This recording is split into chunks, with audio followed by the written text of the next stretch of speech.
vectors 3 is what we are starting today, and I've just started the recording. So hope most of the students are here by now. I think they are. Yes, I have enough number of participants. 1 or 2 still coming in. Nearly 70 students. Okay, so fine. Now we will discuss the worksheet questions. I assure you, I will discuss each and every question that is required, and different methods and everything like last time. I know many of you are anxious to get the solutions and understand the questions, but actually I want to start with where we left off last time, because that's very important. And we last understood the how to find the trigonometric functions like sine theta, cos theta, and tan theta for angles in the second quadrant, and why that was necessary for us, because we are dealing with the formula of triangle law. So if we just talk about a quick review. So the important thing in last time's lecture, out of all the things that we did many things, is that when we are looking at the triangle law formula, which I'm sure all of you know by heart by now. So when we look at modulus of a plus b, then it is root of a square plus b square plus 2ab cos theta. So many times we are able to solve a problem without using the formula, because the triangle is very easy to solve. So in that case it is fine, there's no difficulty. But sometimes the triangle is not easy to solve, so we have to rely on substituting the formula. And in that case, it becomes a little bit more technical actually. And the second formula is for tan alpha, which is b sine theta upon a plus b cos theta. So what we had got into last time is we had understood that when we are talking about two vectors, a and b, what is the range of theta which is possible? Because till now when we talked about trigonometry, sine theta, cos theta, our range of theta was always acute, because we understood sine theta and cos theta in context of right angle triangle. So right angle triangle में तो theta 90 भी नहीं हो सकता, because one of the angles is already 90. It has to be less than 90. But here theta's definition is not an angle inside a right angle triangle. Theta's definition is the angle between two vectors. So when we compare two random vectors, for example, if we are comparing two displacements, one is like this and another one is like this. So we can have a situation where something is like this. Okay? So the vectors in this case, you can see the angle between them is an acute angle. So things are fine. We can look up our trigonometry table and that's enough. But we can also have a situation where the angle between the two vectors is not acute, it is obtuse. We can have a situation like this, where the angle between the two vectors could be 120 or 150 or 137 or 127 or any random angle like this. But you notice here the angle between these two vectors is like this. It is an obtuse angle. So when we are applying triangle law in this situation, then the triangle that we'll draw will automatically become a triangle like this. We'll have to draw the vector E and then pick up this vector B and draw it from here.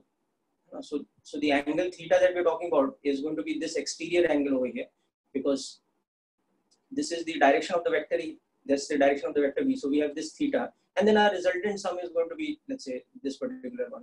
So this is just, you're already familiar with all these things, but I'm just, so now you can see the situation that arises over here, which we took care of last time, that when I want to find out the magnitude of this resultant R, or whatever, A plus B, and I have to apply the formula. There's no way I can use some kind of trick in this particular diagram because it's equilateral or something like that. Suppose I don't have any trick like that to apply, so I have to refer to the formula now. So when I refer in the formula, I have to be able to, so the formula I've written above, in case people have just joined in. A couple of people just joining in. So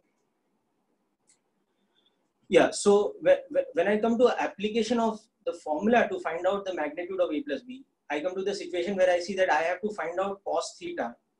And in the case of that tan theta formula, I have to know tan alpha formula, I have to know sine theta also for obtuse angles. Okay. And we saw that first of all, in our knowledge of trigonometry up to date, obtuse angles did not make sense, because theta is an angle inside a right angle triangle. So how come it can be obtuse? But then we saw that we can find out cos theta, sine theta. So this was the more important thing of last time in the review. Sine theta, cos theta, and tan theta as projections, the alternate definition. They are not ratios in terms of a right angle triangle, but they are in terms of projections, or they are in terms of the shadow cast by a vector along the x and y axis. And to that end, what we understood is that when we are talking about a general angle theta, what we mean is that with respect to our Cartesian system in two-dimensional plane, still have some people coming in, so with respect to our Cartesian coordinate frame, which is two mutually perpendicular axes, and with respect to my x-axis, the angle theta is always an anti-clockwise angle. So what I mean by an obtuse angle theta is this, that I should have rotated some bar or some rod or something like this from the x-axis to an angle theta with respect to the x-axis, and the theta being anti-clockwise. So this is what an obtuse theta looks like.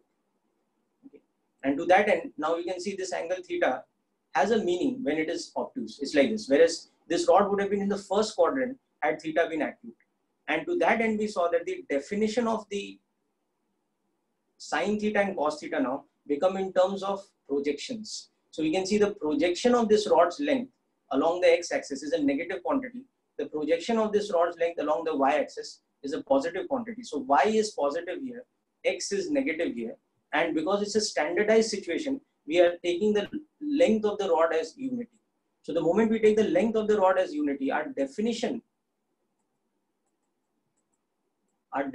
of cos theta, sin theta, and tan theta in terms of projection, they change. They are no longer, we are not thinking of sin theta, cos theta in terms of perpendicular upon hypotenuse and all that. We are thinking of sin theta as the y projection, cos theta as the x projection, and tan theta as the ratio of y by x. So naturally you can see that when theta is obtuse, we have the situation where sin theta is positive because the projection on the y-axis is falling on the positive side, whereas cos and tan are negative. So this is what we had covered last time. Okay. And then we applied our normal logic that if we drop this perpendicular, analyze this right angle triangle, find out mod y and mod x, and then substitute the sign along with the value of the mod, we come up with this important formula for quadrant 2. And that formula for quadrant 2 was that cos of theta or cos of 180 minus theta is minus cos theta. It doesn't matter what order I write it in, whether it's sin cos tan or cos tan sin, whatever. The important thing is in second quadrant, we remember we deal with an angle by subtracting it from 180. This becomes plus sin theta, and tan theta becomes, or tan 180 minus theta becomes minus tan theta. So that's where, you know, that simple ASTC rule also helps, if you can keep it in mind by that anagram. But much easier in my mind is, rather than, you know, formula and anagram and all that, just think of it like this. The moment you visualize second quadrant, matlab kya ho raha hai, wo rod, the shadow is throwing on the x-axis, it's a negative shadow. On the y-axis, it's a positive shadow. So naturally, x-axis corresponds to cos theta, so it has to be negative. Y-axis corresponds to sin theta, so it has to be positive. And the logic of it becomes very easy and very clear, right? So this was it. Okay, so we had seen the application of this thing last time, and to that end, I will start with a simple review problem. So let's look at this example. Now we have this situation: vector E has a magnitude of, let us say, 10 units. Okay. Vector B has a magnitude of, let us say, 20 units, and the angle between them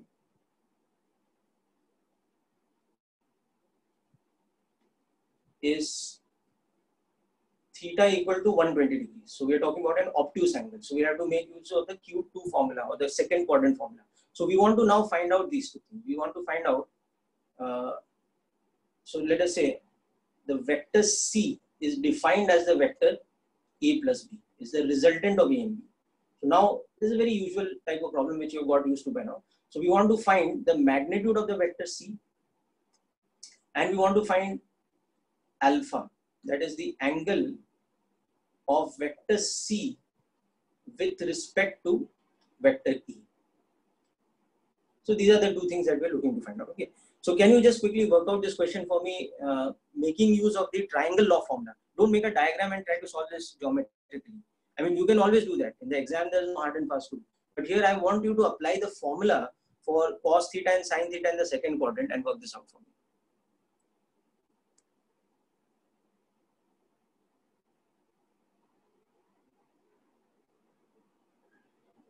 Yeah, so while you people are solving this, I'm just going through a couple of your queries, okay, and I will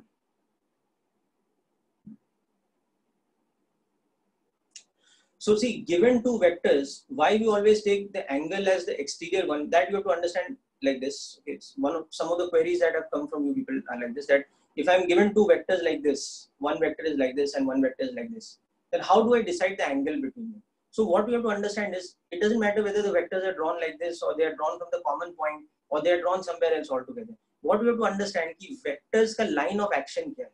Now, so think of this like a force. ये force कैसा लग रहा है? It's acting along this direction. और ये force कैसा लग रहा है? It is acting along this direction. So to switch from this direction to this direction, what is the angle you have to make? You have to rotate by this angle. So this is the angle between them.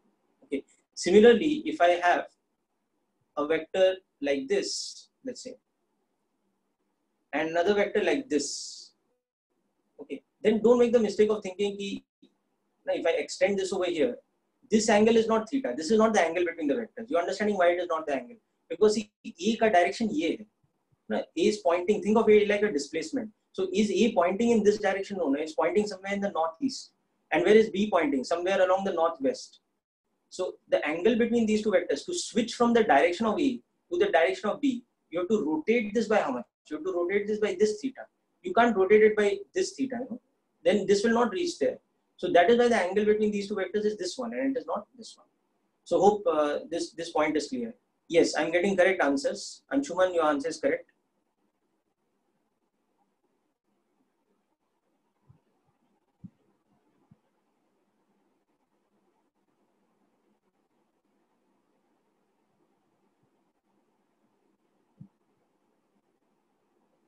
Now the only thing is, see, when it comes to two vectors like this, like the ones I'm talking about here, A and B are at an angle of 120.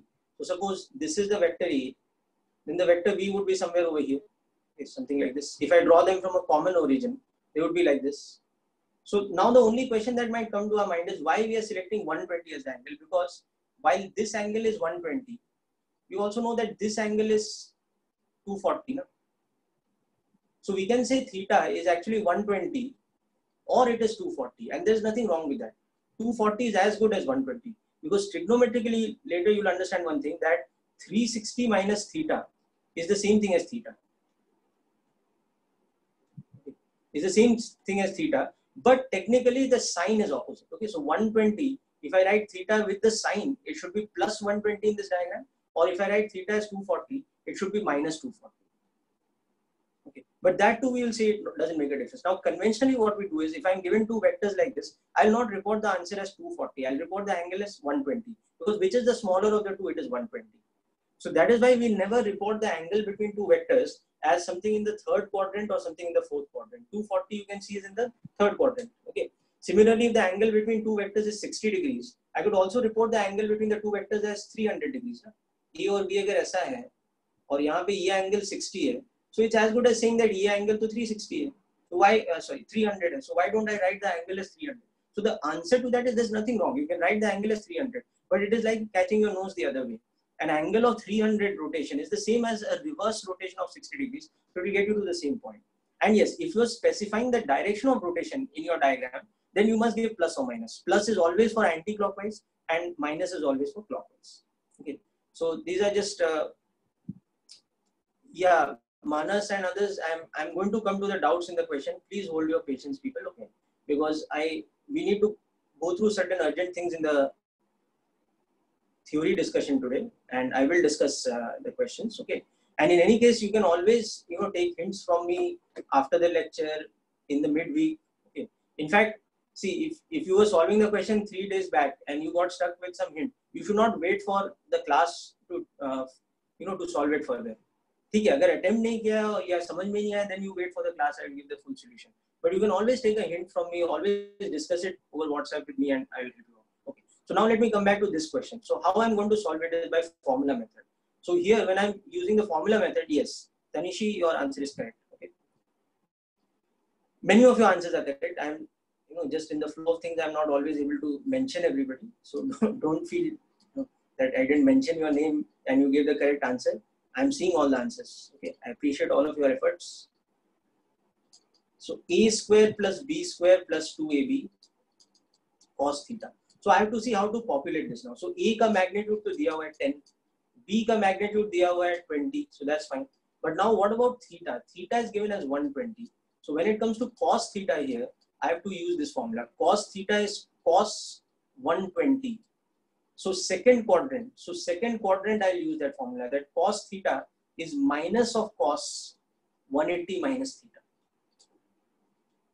Okay, so remember in second quadrant we always express an angle as 180 minus something, and once we express that angle that way, the simple thing you remember, I have some people who have, so once we express the angle as 180 minus theta, in this case it becomes 180 minus 120, you have to also take care of the sign. So remember, cos is negative whereas sine is positive. So cos of 120 will become what? Minus cos of 60, because it is now expressed as 180 minus theta. So it is nothing but minus cos 60.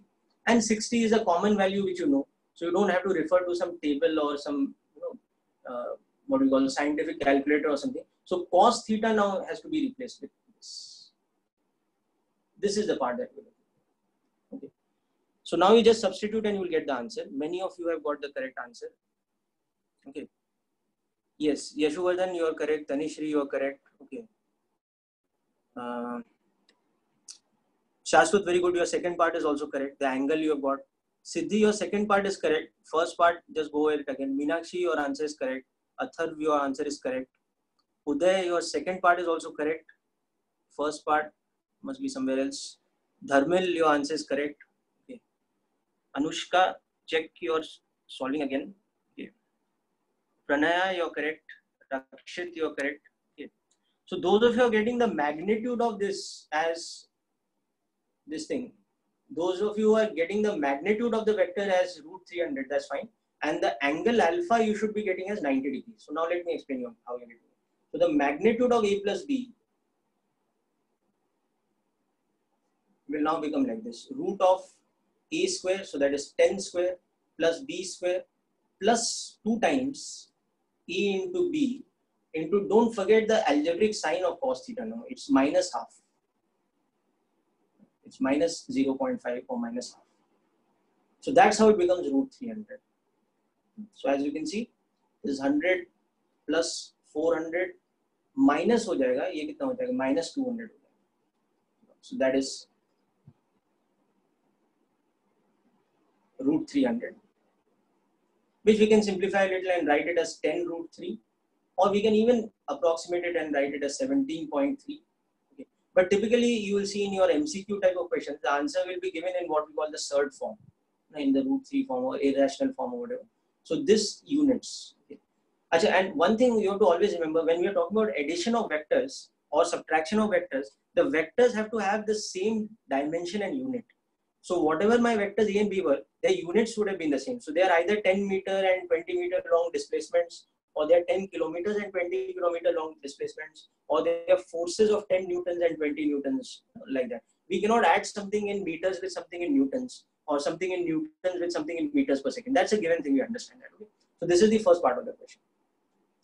Now the second part of the question is we want to find the angle. So for that we have the formula for alpha. We have the formula tan alpha is equal to b sine theta upon a plus b cos theta. So cos theta we had already seen was half. Now what about sine theta? So we'll quickly use the formula for sine theta. Sine theta over here is sine of 120. So in second quadrant, sine remains positive. So it is positive of sine 180 minus theta. So that becomes positive of sine 60. So that becomes positive of root 3 by 2. Whereas cos theta we've already seen earlier up. Okay, so I'm just going to substitute now. So b was 20 in magnitude and sine theta is positive of root 3 by 2. So my numerator becomes 10 root 3. But the denominator, very interestingly, becomes 10 plus 20 into minus half. So see something interesting now. The denominator is becoming 0, which is a which is an undefined operation in maths. It's a disallowed operation. So basically it means that my tan alpha is undefined. Now sometimes commonly we just write undefined as infinity also, but it's technically not the same thing. In maths you will understand. So actually tan 90 is technically not infinity, it is undefined. cannot define it only. Why tan 90 is undefined, as you can see. Tan 90 degrees by definition is sine 90 by cos 90. And cos 90 by definition is 0. So this is an undefined quantity. Or you can say, like tending to infinity, but that's a loose statement. The correct statement is that it's undefined. So immediately you can see that alpha is 90 degrees. Okay, this is the situation. So I will just minimize this a little so that you can see the working for both the parts clearly.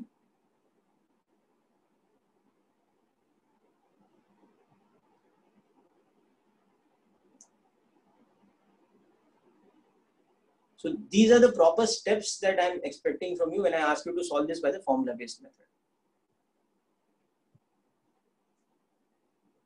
Right now, you should absolutely not worry about how much time it takes to solve the question, how much real estate it takes in terms of paper and all that.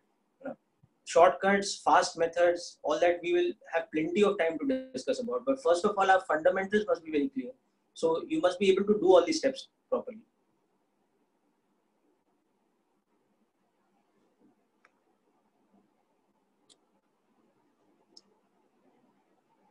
Very good. So many of you got this correct. Vineet, Dharmil, Tai, if that is your name, I'm not sure.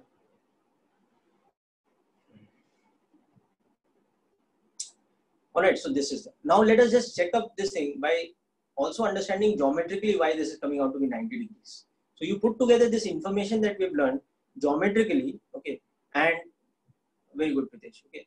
You put together this information geometrically and you'll realize that if A was a vector of magnitude 10 like this, and B was a vector at 120 degrees to it, but of magnitude 20, okay, then it would have been something like this. Your vector triangle would have looked something like this. A is a vector of magnitude 10, and this angle is 120. Okay.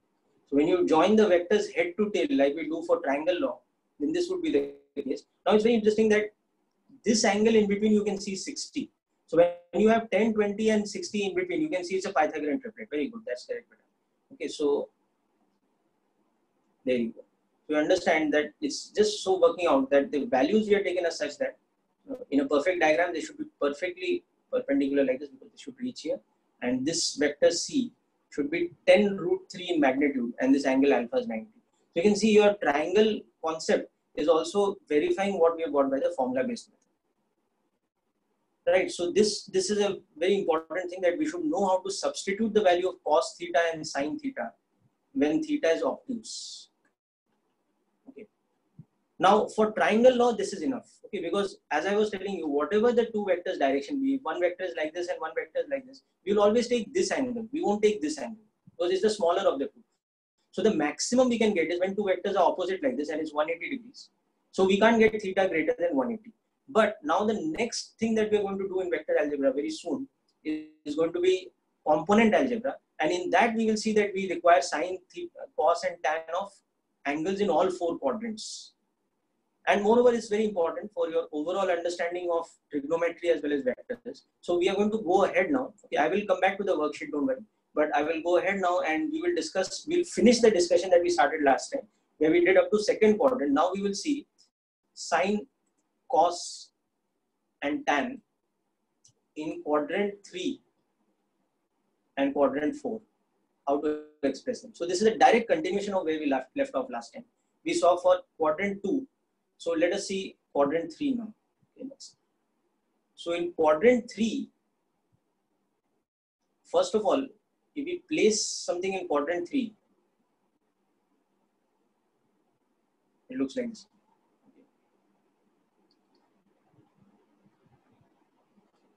So something rotated at an angle which is greater than 180 but less than 270, it will look like this. So this is how geometrically it actually looks. Now you might very well ask me the question that अगर मैंने theta, suppose for example, मैंने theta को यहाँ पे 240 लिया है. So why don't I express it as 120? So the thing is here I am following sign convention. So theta is positive of 240. So that's why it is anti-clockwise 250. Or I can say that theta is minus of 120, because if I take the angle as 120 with respect to the x-axis, it should be understood that it's not over here. It's not in second quadrant. It's in third quadrant. So if I've taken 120, I'm going the other way. So it's clockwise. So clockwise is always by convention taken with a negative sign.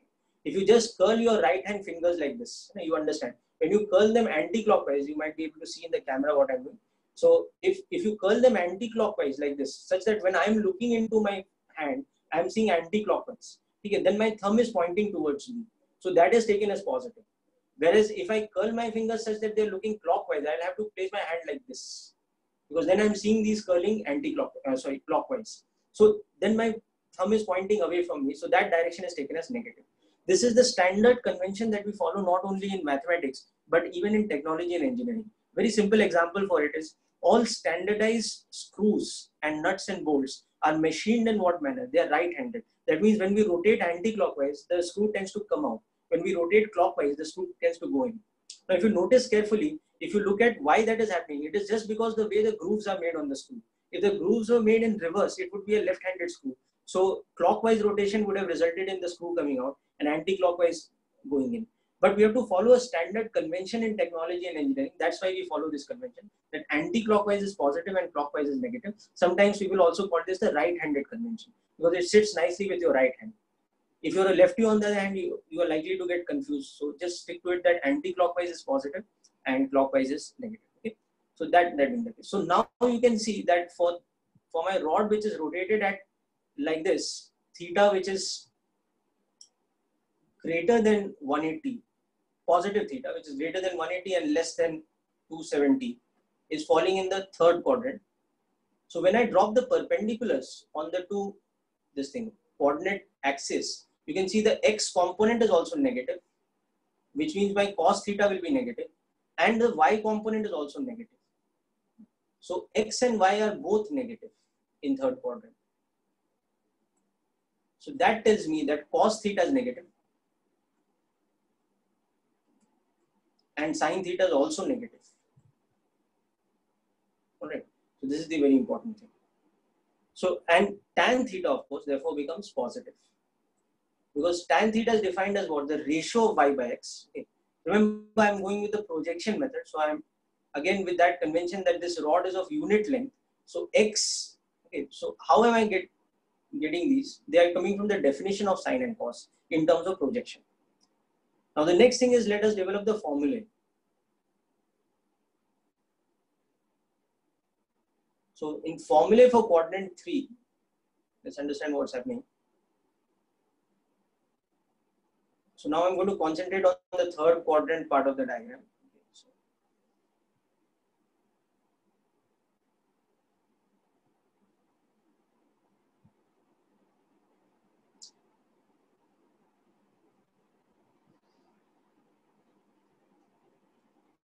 So if this whole angle is theta from here to here, then we can, when we drop the perpendiculars here, we can cut a right angle triangle within this section. So we can cut this right angle triangle, where just as a triangle, if we just compare it, we know that if we just apply the concept of right angle triangle to it now, you can see that the hypotenuse is of unit length, and this is x over here, which is negative, okay, which means that in the triangle, the side will be just magnitude of x. Okay. And this is y over here, which is by the way negative. But in the triangle, this length over here is the same as this. So this part is just the magnitude of y. So we are following the exact same method we have done for the derivation of second quadrant last time.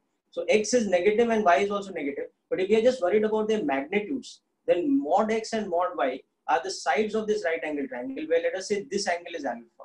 So if this angle is alpha, where is that alpha in this diagram? It's this one. So this angle I will now have to label as, let's say, alpha, which is an acute angle.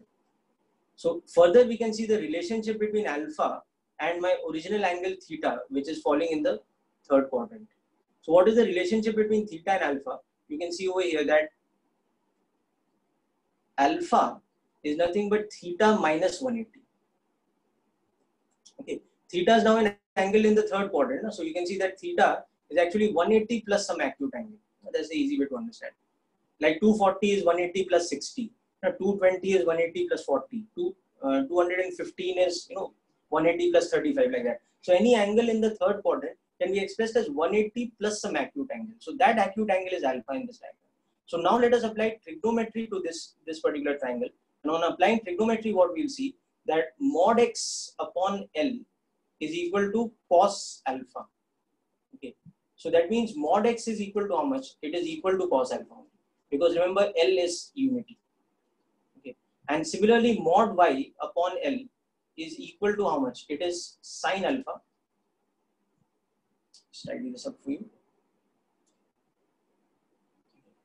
So mod of y, which is that side length, which is the perpendicular upon L in that triangle, is sine alpha. So, and L is unity. So mod y is actually how much? It is sine alpha.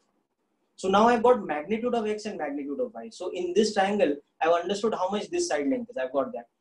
I've understood how much this side length is. So now I'm back to my 4-quadrant thing. So in my 4-quadrant expression, I have to express x with sign. So x has what kind of sign? Negative sign. Y has what kind of sign? Negative sign. So if the value of mod x is so much, then what will be the value of x from here? So from this we can see now, the value of x will be nothing but minus of mod x, because we know that x is a negative quantity. So x is becoming how much? It is becoming minus cos alpha. And similarly y is negative in the, so it is minus of mod y. So y is minus sin alpha. And further from definition, we have seen that x is defined as what? Cos of the angle, theta. So cos theta by definition is becoming how much? Minus cos alpha. And sin theta is becoming how much? It is becoming minus sin alpha. And therefore tan theta will just become the ratio of these two. So the minus sign will cancel out and we'll get it as how much? Positive of tan alpha. So this becomes the formula in the quadrant 3, where alpha, remember, is theta minus 180. Okay. So these are the important formulae where alpha has to be replaced with theta minus 180. So these are my quadrant 3 formula. Tan is positive, sin and cos are negative. So I'll just minimize this a little for you to understand the whole derivation process. Okay. So first, just make sure you're clear with this diagram, and this is just a revision of what we learned last time, that the definition of sin theta, cos theta and tan theta in terms of projections, which we were seeing earlier, are such that here is the x projection is cos theta, the y projection is sin theta, and the ratio of x by y is tan theta. So we've got this definition. Sin theta is x, cos theta, is sin theta is y, cos theta is x, and tan theta is the ratio.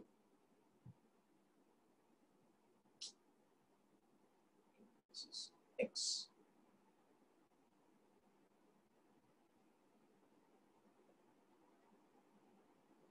And tan theta is the ratio of y by x. So this is the general definition of sin theta and cos. Sin, cos and tan. So when we apply that to the third quadrant, you can see the logic why cos is negative, sin is positive, and sin is also negative, and tan is positive. So that's why in the ASTC rule, this is t over here, because tan is okay. And next, how do we find the actual values? That is where this second method comes in. That you first find mod x and mod y by isolating this triangle. You rotated the rod by theta, so drop a perpendicular on the x-axis and isolate that right angle triangle here, and find the sides of the right angle triangle. So they are nothing but magnitudes of x and y. So next step from that triangle, you are getting magnitude of x and y like this, and then you already have the sign over here. So x becomes a negative quantity, so it's minus of its magnitude. Y is a negative quantity, so it's minus of its magnitude, and then by definition you can see the formula becomes this. So this is how we calculate sin and cos and tan in third quadrant. It's very much like we did the derivation for the second quadrant, but only there we expressed alpha as 180 minus theta. Here we are expressing alpha as theta minus 180.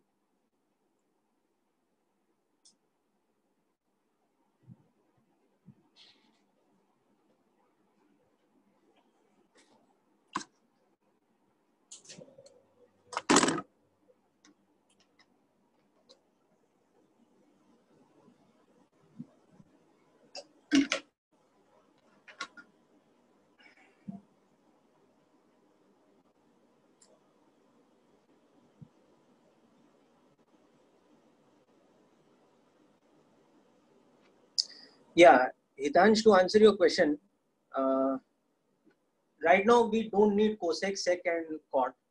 But when you need that in maths also, you'll see it's very easy. You have to just inverse these. Cot, as you know, is 1 by tan. Cosec, as you know, is 1 by sine.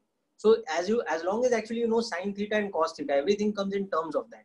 Tan theta is nothing but sine by cos. Cot theta is nothing but cos by sine. Cosec is nothing but 1 by sine. So the primary important ones are actually sine theta and cos theta. Rest of them are very easy to follow when you need them. So right now what you need is just this much. So that's why I'm putting it up for you. Okay. So all right. So let's do a quick example to understand this. So just quickly find out these values.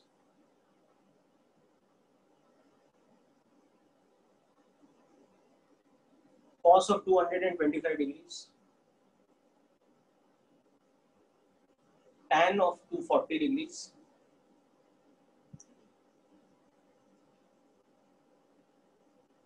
let's also do cos 180 since we haven't discussed that yet. Okay. And sine 180.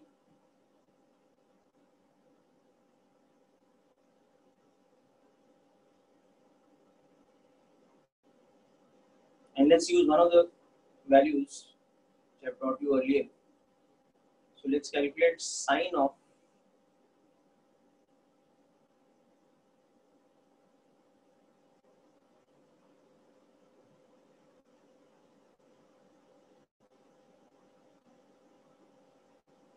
217 degrees.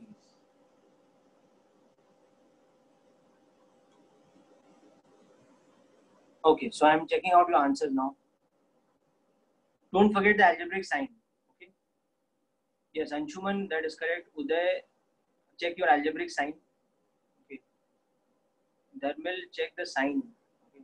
Be careful about the sign, people. Yeah, second one is correct, Dharmil.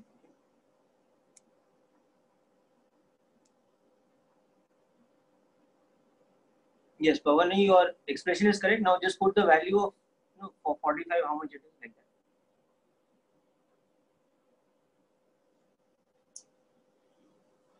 Good, Chinmay, that is correct.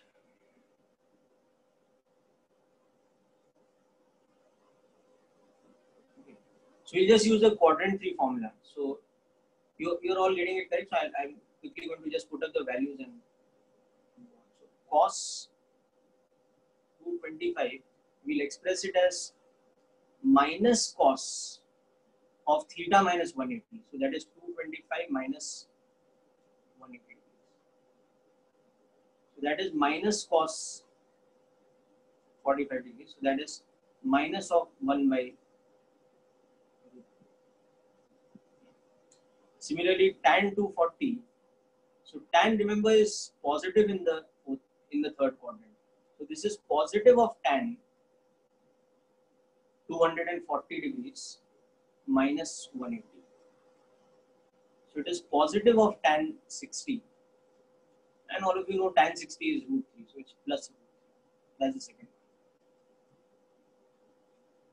one. Okay.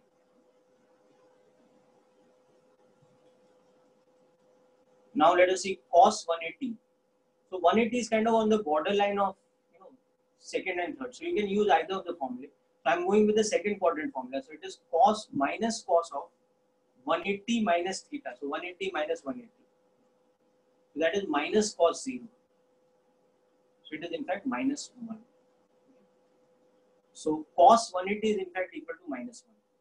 Similarly, we'll see that sine 180 is in fact 0. Sine 180 we can write as positive of sine 180 minus 180. Sine theta is positive of sine 180 minus theta. So that's positive of sine 0. But sine 0 itself is 0. The algebraic sign is of no use. Okay. And finally, I think I had asked for sine of. Sine of.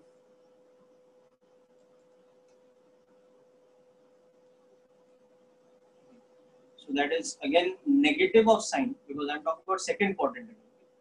Sorry, third quadrant. So negative of sine theta minus 180. So that is minus sine 37. And from our recent discussions, you might remember that sine 37 is 3 by 5. So this So these are the values. So in this, what I made use of in terms of formula, I'll just tell you here. This is Q3 wala formula, which we just discussed. This is also quadrant 3 wala formula.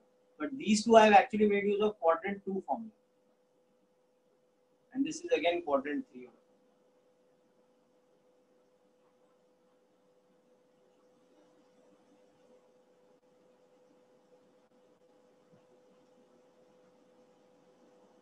Correct, Chinmay, that's good.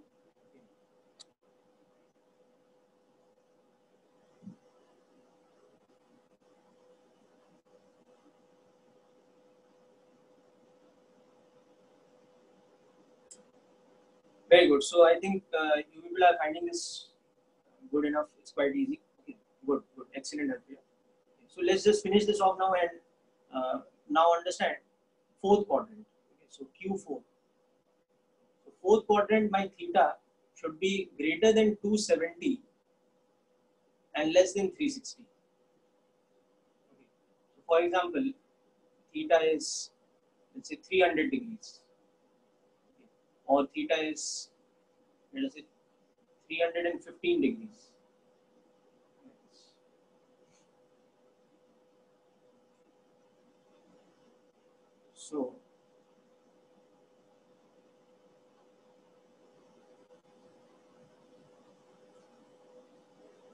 So another thing you'll realize is by now actually it's a little ridiculous to express the anti-clockwise angle. So for convenience sake, we typically move on to the clockwise one. So this is the same thing as minus 60 degrees. Now, why to express it like that? This is the same thing as minus 45 degrees. So typically you'll see very rarely we write Q4 angles as large values like 300, 350 like that. We typically express them as negative angles to show that it's in the fourth quadrant. Okay?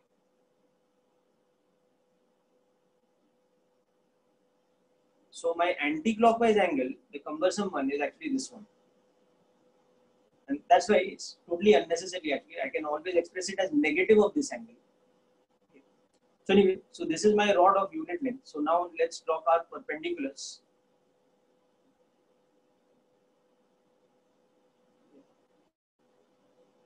So you can see that the perpendicular dropped on the x-axis is in fact positive. And the projection of the shadow cast on the y-axis is negative. You can see that clearly in the diagram. And by now, I'm sure all of you are experts and you understood how to actually get the formula also, not just the positive or negative. X is positive, so cos theta should be a positive quantity. Y is negative, so sin theta should be negative. And therefore, tan theta should also be negative. So cos is positive. So you can see AS EC. So the C over here is for the fact that cos is positive, whereas sin and tan are negative. So that is the algebraic sign for cos, sin and tan in fourth quadrant. Okay. Now what we are going to do is our little trick over here that we will isolate out this triangle. So in this triangle, if this angle is alpha, so you can see over there that alpha is actually nothing but 360 minus theta. Just as the magnitude of the angle. It's of course a negative angle, but magnitude of alpha is this one. Okay. So now if you isolate out that triangle, this triangle over here, it's looking something like this, let's say. So this side is mod y and y is negative. This side is mod x, so x is positive. And this is unit length. And this little angle over here, this is our alpha. This angle is alpha. So applying the same logic, you will come to this. So I'm writing it directly now in the hope that you can figure it out also yourself. So mod x will come out to be cos alpha. Mod y will come out to be sin alpha. Okay. And therefore, since x is positive, so it is positive of mod x. Okay. So that's positive of cos alpha. And y is negative of mod y, because y is negative, you can see, so it's minus of sin alpha. So now remember, x is nothing but cos theta and y is nothing but sin theta. So we have the formula sine theta is negative of sine alpha, or that is the same thing as negative of sine 360 minus theta, whereas cos theta is positive of cos alpha, or another way to express it is positive of cos 360 minus theta. And by that same logic, tan theta becomes minus tan alpha, or that is the minus of tan 360 minus theta. So these become our required formulae for quadrant 4.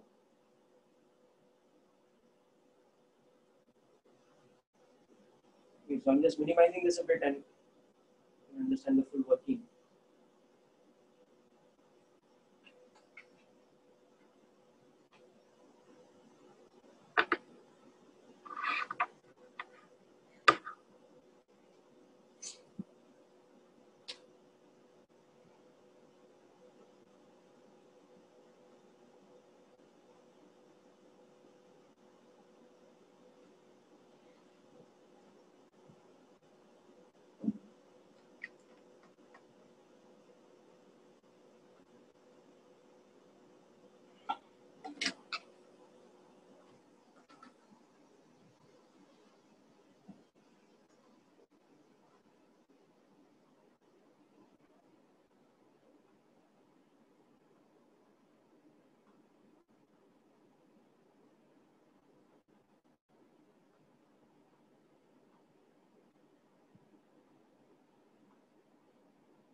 Yeah, Dhruv, to answer your question, we can also express the angles in terms of 90 and 270 instead of 180 and 360.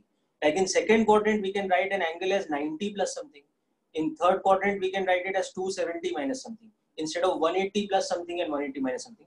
But again, see, they are just alternative formulae and they are not compulsory. So, when you study all that in detail in trigonometry, you're going to get it. There's not going to be any difficulty. Here, I want to keep things very uncluttered and simple for you in physics. So, unnecessarily, there's no need to get into in terms of 90 and 270. You express everything in terms of 180 and 360. And that way, your sine and cos will not flip, actually. If you go through a standard trigonometry textbook and you start seeing formulae like, cos of 90 plus alpha is minus sine alpha, and sine of 90 plus alpha is plus cos alpha. There's nothing to get confused by. You will realize those formulae very easily if you just make the diagram and express the angles in terms of 90 and 270 instead of 180 and 360. But right now, since we are new to doing all this, and since our purpose in physics is what, a given angle, uske liye mujhe sine cos nikalna hai, usse zyada kuch karna nahi hai. So why I should complicate with 10,000 different formulae, right? So I'm trying to keep it as simple as possible. In due course, you will learn all those other formulae and tricks also in maths. Okay. Yeah, I'm sliding it to below. Okay. So Dhruv, I hope that clears your query for the moment. Okay. I'm not telling you in detail what those formulae, but just to answer your question, is 11th maths necessary for physics? Yes, certain part of class 11 maths is very, very necessary in physics, but the part of maths which is necessary, we are actually dealing with in physics right now. जो हम vectors कर रहे हैं, वो actually आप maths में 12th में पढ़ोगे. That along with lot of more complicated theorems and all. But the basic part that we are doing right now, it's actually part of the chapter of vector algebra and mathematics. But we require it in our physics very, very soon actually. We require it from the time we do Newton's laws or we do two-dimensional motion in kinematics. So we are doing it right now.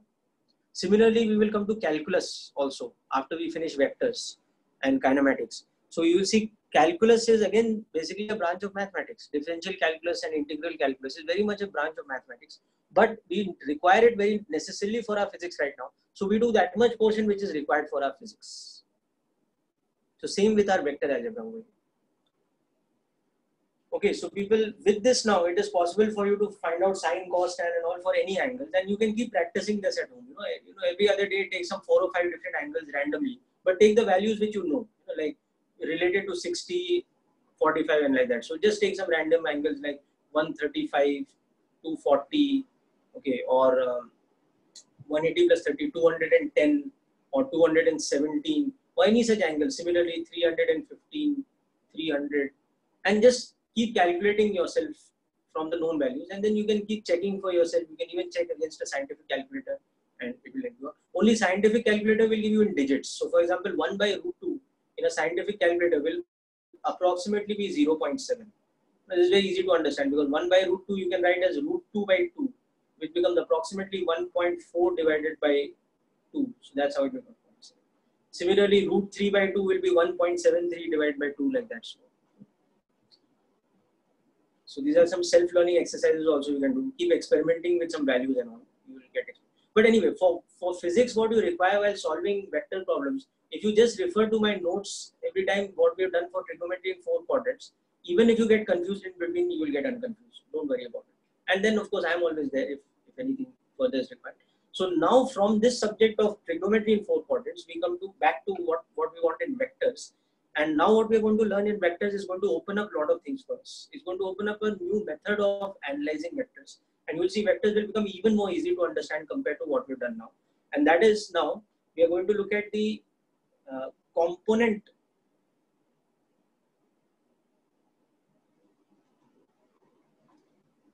representation of vectors. Remember earlier on we were talking about representation of vectors, methods of representation, and we had started with the first method, which was the geometrical method. Now we are moving on to the second method of representation, which is the component based representation. Okay. So in component based representation, we basically what we do is we make use of, so it is representation using a Cartesian coordinate system, or using coordinate geometry of Cartesian coordinate system. Okay. So that's the idea.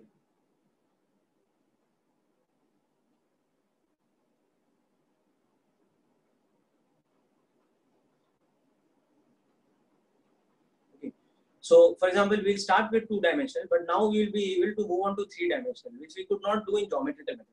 So let's look at the elements. Okay, so the first step in Cartesian system is you define a reference frame, or you define a Cartesian coordinate frame. So let's say in my diagram, I have represented my coordinate frame with this.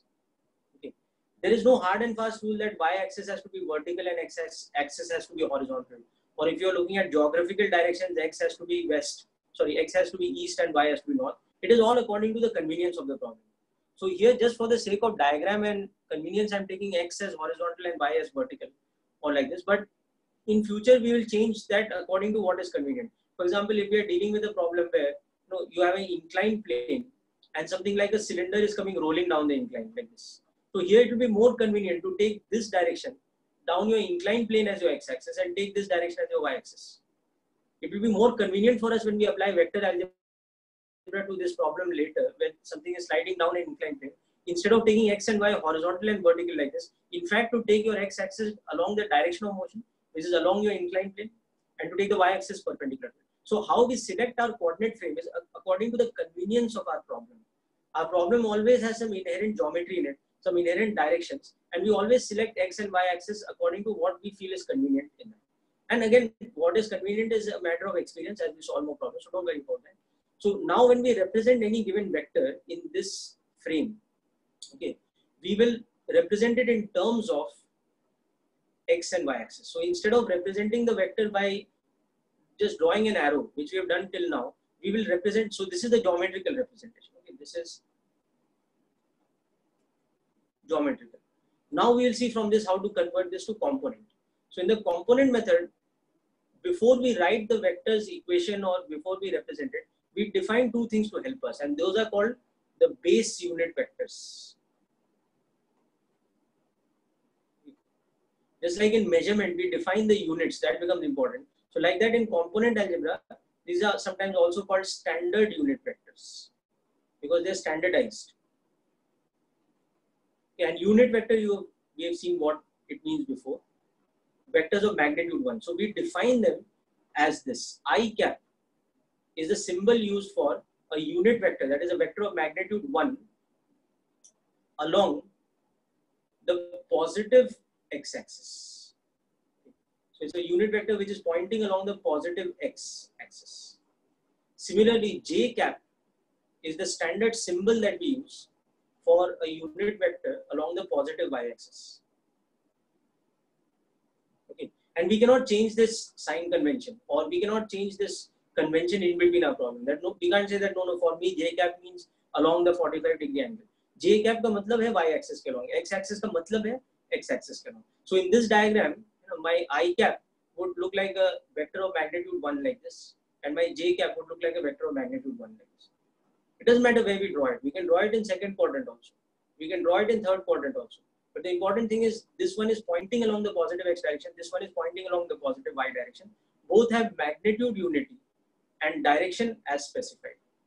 Magnitude unity and direction along the positive axis. So these are definitions. Okay, there's no question of why we define it like this. It's just a matter of convention, so that we all understand the same thing. That by the symbol I cap, matlab hi kya hai? It's by definition it is this thing. It's a unit vector along the positive x-axis, and by j cap I mean unit vector along the positive y-axis. So that's the first step. Okay, so we make a coordinate frame according to convention, and in that coordinate frame we define our base vectors. Okay, and next what we do is we will represent this vector in terms of this coordinate frame. So when we represent the vector in what is called component form, we will write it like this, that the vector E will be written as some scalar quantity, which will typically be a number with a unit like 45 newtons or minus 20 kilometers or whatever, into I cap, plus some scalar quantity EY into j cap. So where EX and EY are scalars, okay, but with sign, with positive or negative sign, as be the case, and they are called components. They are very similar to projections. In fact, we'll see we can interchange the term. So AX is called the X component of vector E, and EY is called the Y component of vector E. Or we can also think of this as the projection along x-axis. Or we can think of this as the projection or the shadow the vector casts along the y-axis. Okay. So when we write an equation of this form, we are basically expressing a vector, or we are representing it in which form? In the component form. Okay, so this is the vector E represented in component form. Whereas earlier in the diagram above, the arrow that we had made, that was the vector A represented in geometrical form. And next, very soon we will learn what is the relationship between this arrow and this. So in the diagram, we'll see what AX means and what AY means, and we'll see there's a formula that relates A and theta, that is the magnitude of the vector A and the angle it makes with the x-axis. It relates this with AX and AY, the components or the projections along the x and y axis. So that's what we are coming to next. But first of all, just make a quick note and understand the definitions within this part that we have written over here. Okay, that representation of a vector in component form is nothing but representation making use of a Cartesian coordinate system. So first step in this is that we make a coordinate frame according to our convenience. Then in that coordinate frame, we define these two standard unit vectors or base unit vectors, I cap and j cap. Subsequently, we will also see the z axis, but right now we are seeing two-dimensional system, so only x and y axis. So we define our standard unit vectors I cap and j cap, and then we write our vector A not as an arrow, but instead of drawing it as an arrow, we represent it by this equation, that the vector A is some scalar quantity Ax multiplied by I cap plus some scalar quantity Ay multiplied by j cap, and the name given to the term Ax and Ay are x component and y component respectively. Okay. So just make a quick note of this part, and then we'll very soon understand that in the context of the diagram, what exactly we mean by Ax and Ay. But I'm sure you're getting an idea of it by just the term projection we have used. So imagine that vector A like a rod and some light thrown on it. So the shadow it casts on the x-axis is nothing but Ax, and the shadow it casts on the y-axis is nothing but Ay. And that is why again it can be something both positive and negative.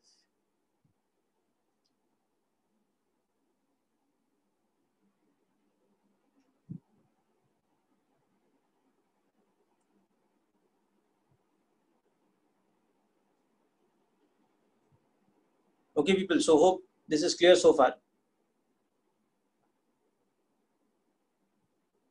Okay, good. So don't worry, we'll have plenty of numerical practice on this. So just like you got used to the geometrical method, you'll get used to this also. But first of all, just be clear about the definitions. So don't forget that I cap always stands for positive x direction. J cap always points for positive y direction.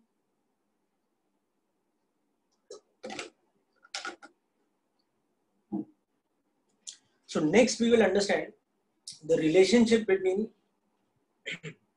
I cap, J cap and the magnitude and the angle. Okay, what is the relationship between the geometrical representation and the component representation? So we will see the relation between the components Ax and Ay, okay, and A and theta, where A is magnitude of the vector A and theta is now in terms of projection. So it's very standardized. It is the anti-clockwise angle with respect to x-axis. It has a very specific meaning now, theta. Theta is not some arbitrary angle between vector A and B. Now theta is in context of the xy plane. So it is nothing but the proper anti-clockwise angle made with respect to the x-axis. Okay? So with this in mind now, let us just quickly draw the diagram and understand. So I'll start with something which is in the first quadrant, but very soon we'll expand it to all quadrants. Okay. So it doesn't matter where originally our vector A was lying. It could have been lying somewhere here, it could have been lying somewhere here, doesn't matter. Now we'll drag it and bring it to the origin without changing it.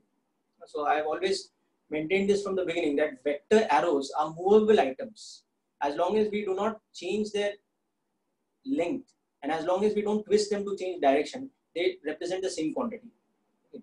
So this is my vector A in geometrical form where this length is itself is A and this angle is theta. And I've just chosen a case where theta happens to be accurate. Okay. So now in this diagram, what are the components? Let's understand. So the components are very simple in this diagram. If I just drop a perpendicular from here onto the x-axis and just drop a perpendicular from here onto the y-axis, okay, and I just observe that these two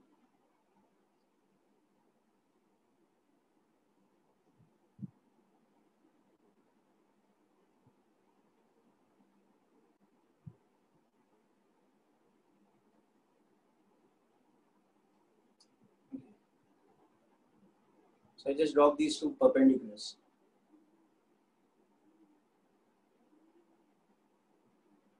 And then I observe that these two actually cast some kind of a projection, okay, on the, so this is nothing but Ax and this is nothing but Ay.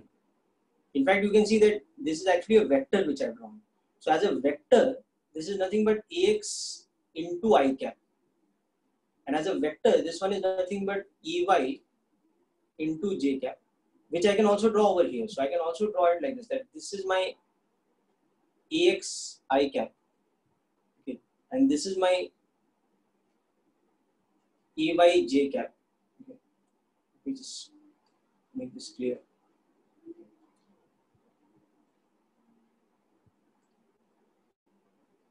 Okay, so in this diagram, I'm just moving this Ay J cap to this side over here. So what is the vector A now? It's the sum of these two. So the vector A is, as you can see in the diagram, is this one. So this vector triangle, I'm just drawing it aside over here. So that is the relationship. Okay. So if I think of it like a triangle, this has a length of how much? Ax. This has a length of how much? Ay. And this is how much? It is A, and this angle is theta. So just as a magnitude, just as a length, this is how much? This is mod of Ay. And this is mod of Ax. So what is the relationship between them? Again, trigonometry will show you that Ax is A cos theta and Ay is A sin theta. So by just using these simple two formulae, we can use this to convert geometrical form to component form. So geometrical form matlab kya hai? I have the arrow drawn as a vector. So I know its length and I know this angle theta. And component form mein kya? I have to express it as ax I cap plus ay j cap. So how I'll find ax? I'll find it by this formula, a cos theta. And how I'll find ay? I'll find it by this formula, a sin theta. So I'll just leave you to note down this part quickly. Okay, and then we will do some actual numerical examples where we learn how to convert from component form, from geometrical form to component form first. Then we'll also learn the reverse, how to convert from component form into geometry. That is just the reverse of these two equations.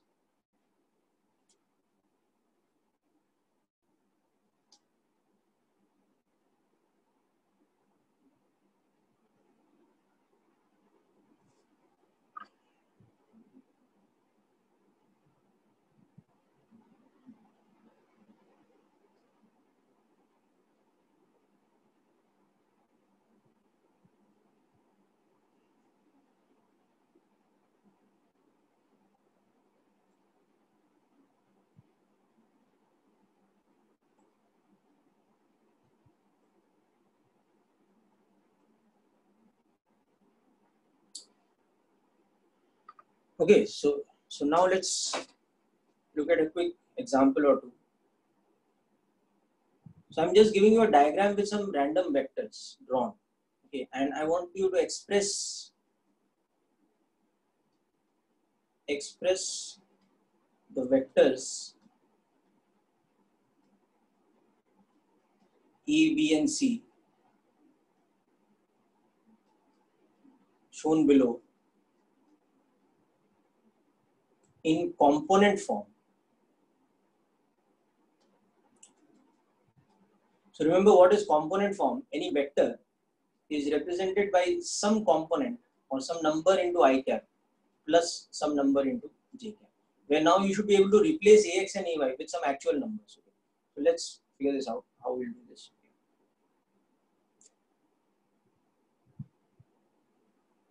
So first of all, I've defined my coordinate frame and it happens to be like this. Okay. Now in this, I'm drawing out a few vectors, A, B, and C. Okay. So let us say my vector E is this one.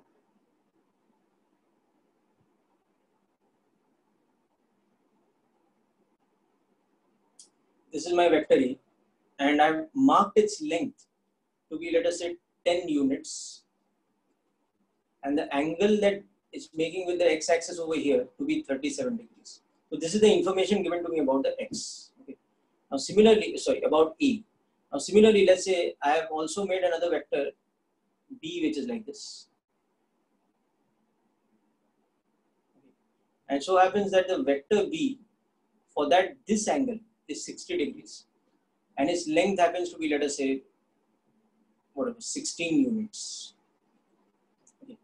And I've also made a third vector, let's say C, which happens to be like this. Just randomly drawn it here. Remember, we can draw the vectors anywhere. We don't have to specifically, there's no hard and fast rule that we have to draw it from the origin. So the vector C is exactly like this. This angle is 90 degrees. Okay. And its magnitude is, again, let us say 10 units.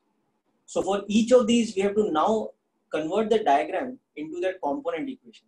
I have to express the vector A as something into I cap plus something into j cap. I have to express the vector B similarly and the vector C similarly, and be careful about the algebraic sign of the components when you are doing this. Okay? So just try this out, people. I'm waiting for your answers. Oh, already got quite a few. Yeah, Shubham, to answer your question specifically, Pranaya, your answer is correct. Very good. Shubham, to answer your question about what is the difference between AX and AX I cap. So AX is just a scalar quantity, but AX into I cap, that is what AX I cap is. So remember the first vector operation that we studied, multiplication of a scalar by a vector. It gives us what? It gives us a vector. So for example, what is the difference between saying 5 and 5 I cap? 5 is just a number, it's a scalar. But what about 5 I cap? 5 I cap is actually the unit vector I cap multiplied by plus 5. So its direction is along positive x-axis, but its magnitude is 5. So 5 I cap on its own is a vector of magnitude 5 pointing along the positive x direction, whereas 5 on its own is just a scalar. So that's the difference between AX and AXI. Yes, Ashka, your answers are also correct. Very good. Only just check the values. Okay, cos 37 is 0.8. Okay, and not 8.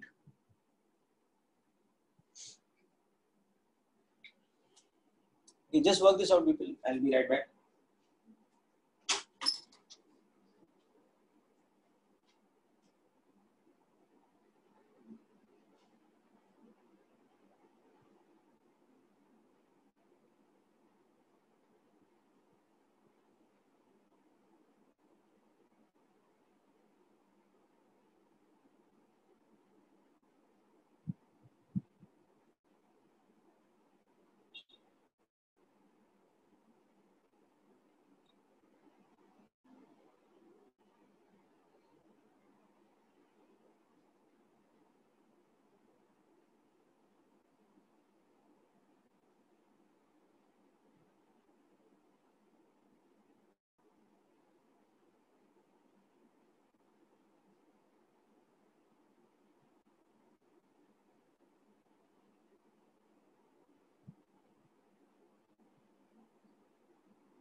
Very good. Shashwat, you are correct. Pranaya, you are correct, of course. Okay. For vector B also, that's correct, your answer.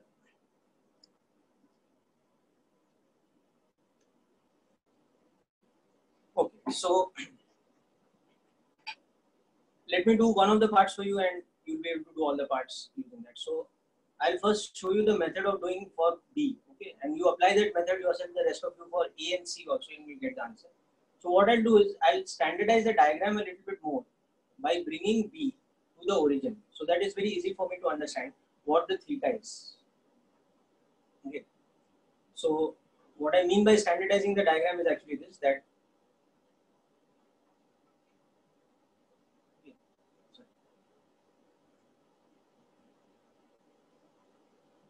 what I mean here by standardizing the diagram is that I had, let's say, just randomly drawn B anywhere. I had drawn it somewhere like this. It doesn't matter. It was on the x-axis, but it doesn't matter. But I just drawn it somewhere. Now all I have to do is I have to pick up that vector B now without changing it. So I'm just cut pasting it, picking it up here, and I'm just dragging it to here. So that was it. And so this is my vector B now drawn from the origin. So now I very clearly understand that for the vector B, if I refer this to the previous diagram, this angle here is 60. So what about this angle? It is 120. So the angle that the vector B is making with the x-axis, that proper angle theta, the way it should be defined, should not be 60. It should be the anti-clockwise angle made with the positive x-axis. So theta is in fact equal to 120 degrees. And what about the magnitude of the vector B? That was given to me in the problem as I think 20 or whatever it was, 16, yeah, 16 units. Okay, so this. So now in terms of geometry, what do I actually mean by the components? Drop this perpendicular here and drop this perpendicular here. So these are the components now. So these are the components of B along the x-axis and the y-axis. Okay. However, I don't need to actually use trigonometry and all that. I just use the formula now to find them. So this is my of length bx and this is of length by. So Bx will become a negative quantity the moment you use the formula. Bx by definition should be B's magnitude into cos theta. So you see B's magnitude is 16, but cos theta is how much? Cos 120. Now back to my Q2 formula, quadrant 2 formula. So it is 16 into minus cos 60. So that is minus 8. So that is my x component. And similarly, my y component by formula, which you can also see in the diagram, is b sine theta. So that is nothing but 16 sine 120. Now sine in the second quadrant, remember, remains positive. That's my by will come out to be a positive quantity.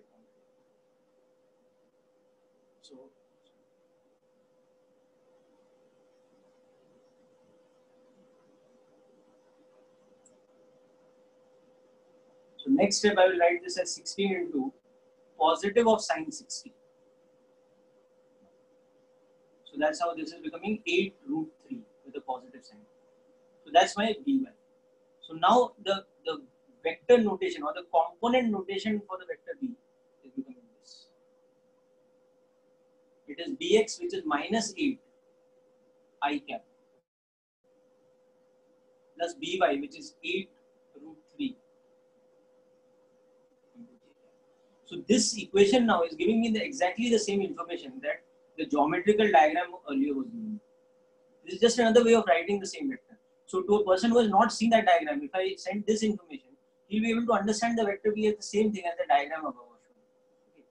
So quickly study this method, okay, and now just you'll be able to figure out yourself, okay, the vectors a and c also written in the same way.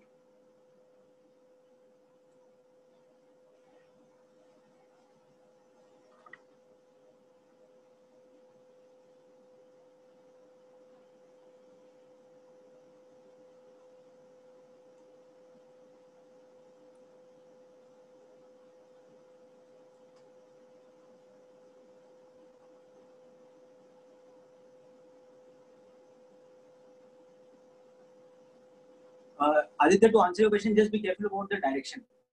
The sign is almost correct, but the sign is pointing downwards. No? So just be careful about that. J cap points upwards.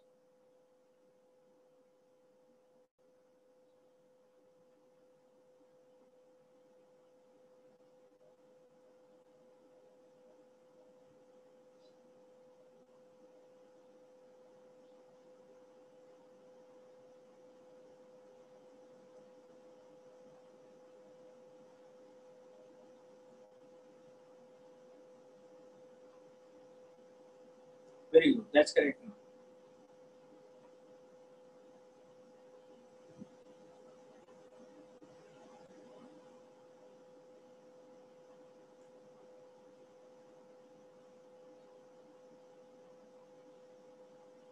Very good, Aksha.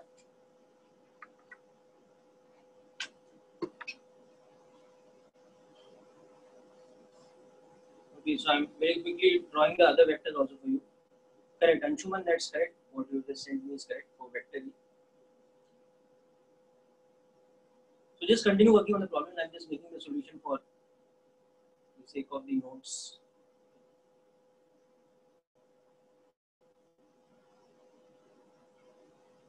Yes, Harpriya, your answer is correct. Good. So all of you have got the idea now what we're talking about. So it's quite simple.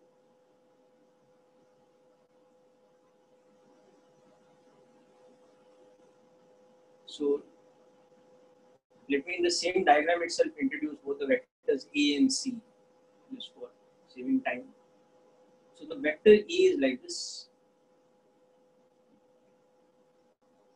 It was having a magnitude of 10 units and this angle was 37. So you can see that when we drop these perpendiculars, this is over here AX and this is over here AY.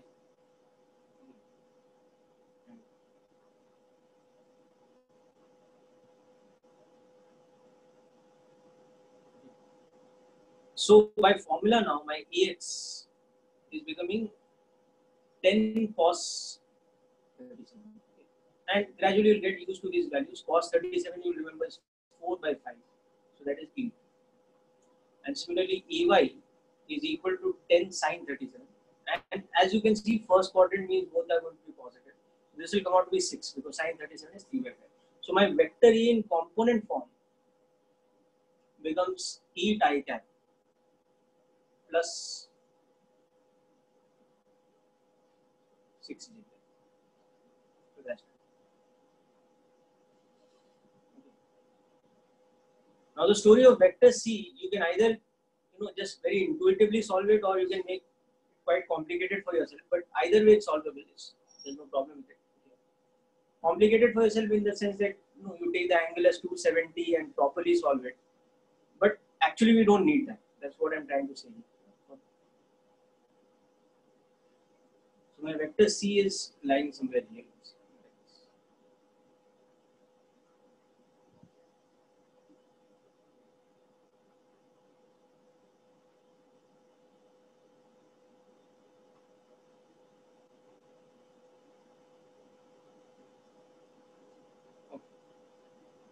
Now, as far as vector C is concerned, the angle, the proper angle that we should write should be this. This should be the theta. And you'll see theta is that way, 270 degrees. And the magnitude of the vector, I think I had given, forgotten, as 10. So 10. So you should write mod C as 10.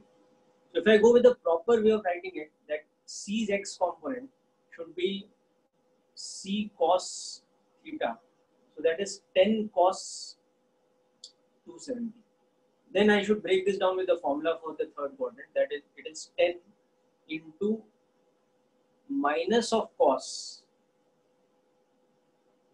270 minus 180. Or you can also write it as 360 minus 270, that you also. So this becomes 10 into minus cos 90, and that is 0. But the whole point is you don't need to do this. You can see in the diagram that there is no x component, and you can see the y component is pointing downwards. So directly in the diagram you can see that all this nonsense is not required over here. It's just minus 10 j. It's just of academic interest that how we will solve it by using the formula. But you can see directly in the diagram that is pointing, j cap is pointing like this. So this one is pointing opposite that. So it should be minus, and its magnitude is 10 times. So it's like this. So that's the story. So similarly, Cy, if you're solving properly, is C sine theta. So that is 10 sine 270. So that will become 10 into positive of sine 90. Sorry, negative of sine 90. Because third quadrant. So let me write this properly. So it is minus of sine 270 minus 180. So 10 into minus sine 90. So this, unnecessarily making life very complicated for ourselves. We don't need to do that. So we can directly see in the diagram that it's pointing downwards. So it does not have any x component, and the y component is negative, and its magnitude is 10. So all this extra calculation is not required. Okay. So I'll just first keep it at A and then scroll down to B again. Sorry, to C again.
All right, so people hope this is clear.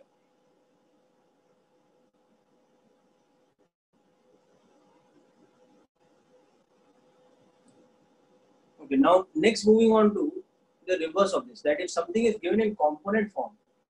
Okay. So next we'll see, given the components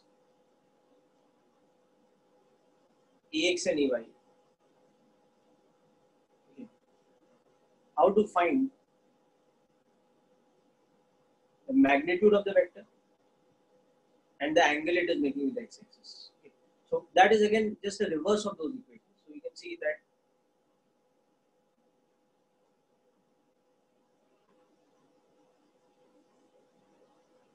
it's just use of Pythagoras theorem, nothing else. So if our vector is like this, it's having components like this and like this.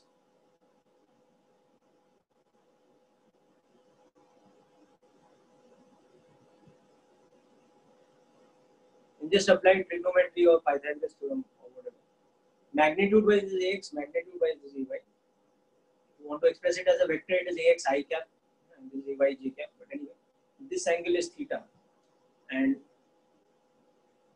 this hypotenuse is the magnitude of the vector. So you can see that the hypotenuse will just become square root of Ax square plus Ay square, and theta will be such that tan theta is equal to Ey by Ax.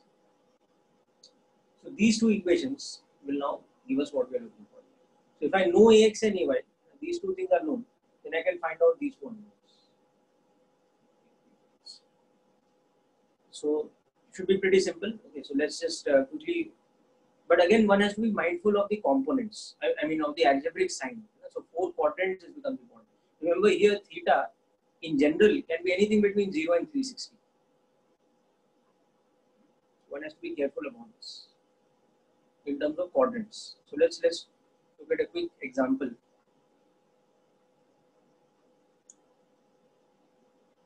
Find mod A and theta given. In first case, the vector A is root 3 I cap plus j.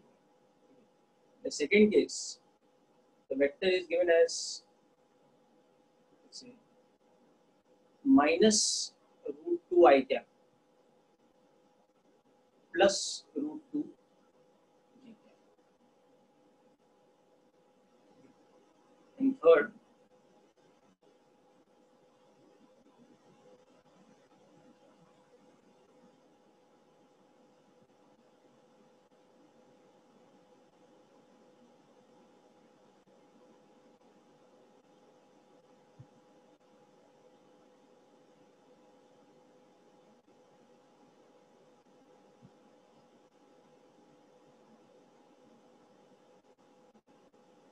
so let's just quickly find out these.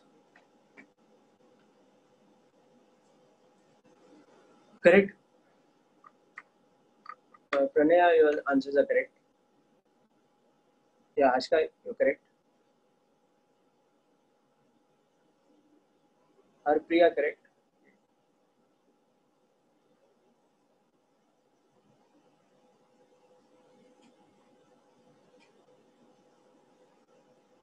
Dharmil, very good. Both your answers are correct so far.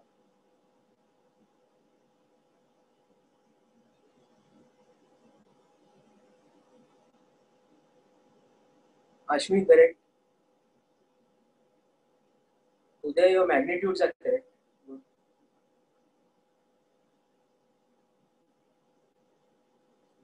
Anushka, you have to check your angle for the first part.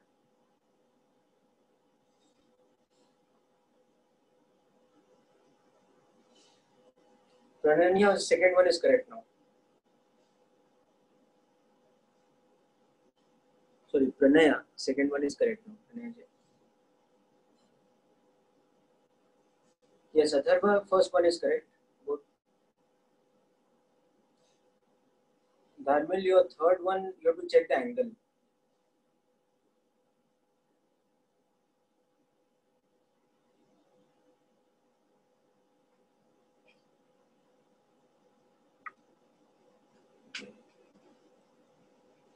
So see, let's just see what formula we use over here. So we use the formula that magnitude of the vector is root of ax square plus ay square, and tan theta is equal to ay by x. But since we are talking about theta being in 4 quadrants, we are also mindful of the fact that ax is a cos theta and ay is a sin theta. So being mindful of these two always helps us as far as the quadrant is concerned. So let's see how that works. So the first one, for example, my vector is root 3 I cap plus j cap. So what about the magnitude of A? So in the first formula which I have written above, I will replace ax with root 3 and ay with 1. So this is 3 plus square root of 3 plus 1. So you can see the magnitude is becoming 2. In the second formula, I will replace ay and ax again. So tan theta is equal to 1 by root 3. Now you see, whenever tan theta is 1 by root 3, you jump to the conclusion by that 30. But in general, there are two possible solutions. Tan theta is positive, no? So it could be a quadrant 1 solution. So in that case, theta will be 30 degrees. It could also be where else? It could also be in third quadrant, no? Because third quadrant also tan is positive. So in that case, it would be 180 plus 30. So it would be 210 degrees. Now, how do I rule out which of the two it is? Now, so for that, I also see that here ax is positive. So that means cos theta is positive. And ay is also positive, which means sin theta is also positive. And I've already worked out that tan theta is positive. So which quadrant it has to be? It has to be this quadrant. So this is telling me here now, this information is telling me that it has to be this. And it cannot be this, because had it been 210, then cos or sin dono negative ho jata.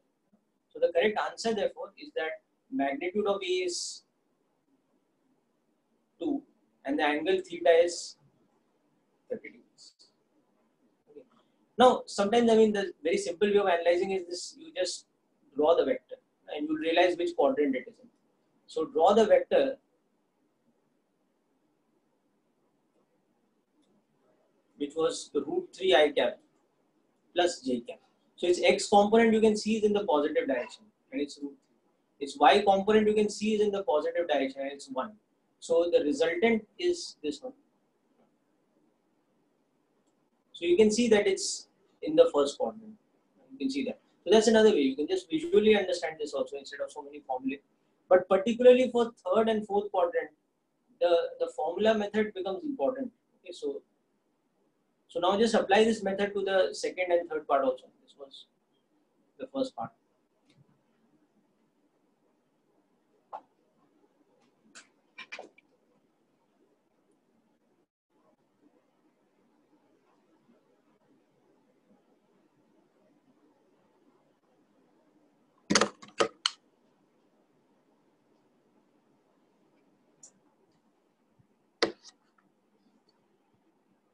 Yeah, I'm just helping you with the first slide.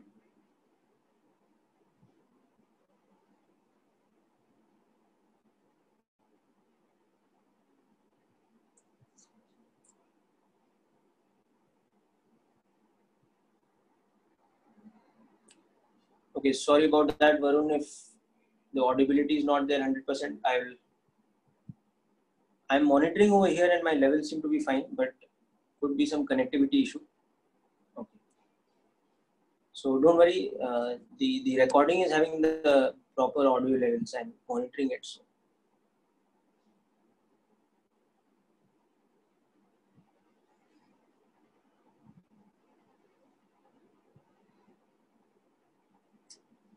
All right, so now let me figure out the second one. So it's minus root 2 I cap plus root 2 j cap. So as I told you, there are two ways of understanding that angle properly. One is the very more intuitive way that you actually draw the vector. And that makes life very simple actually. The other is by the proper mathematical analysis. So this vector minus root 2 I cap plus root 2 j cap.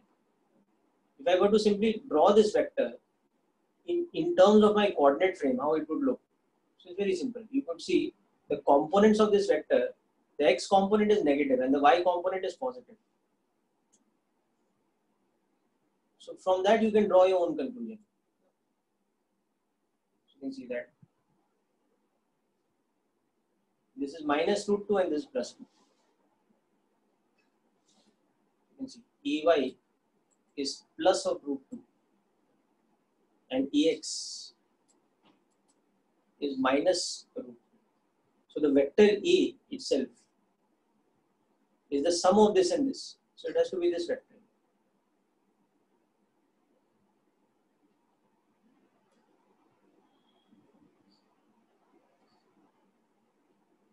And just make the diagram properly.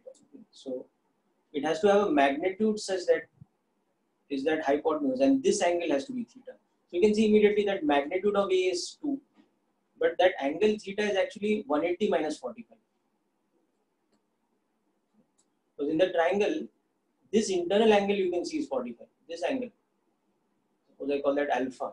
So you can see that alpha is equal to 45 degrees. Okay.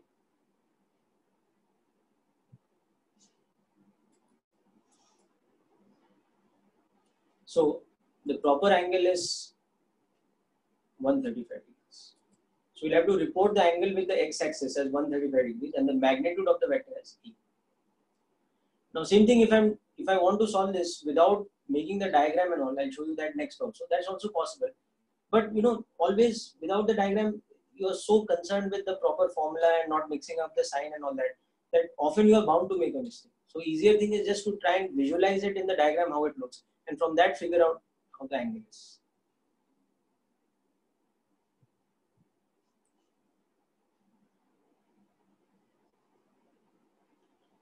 Alright, so here you can see that if I do it by the formula method, Ex is minus root 2, Ey is plus root 2.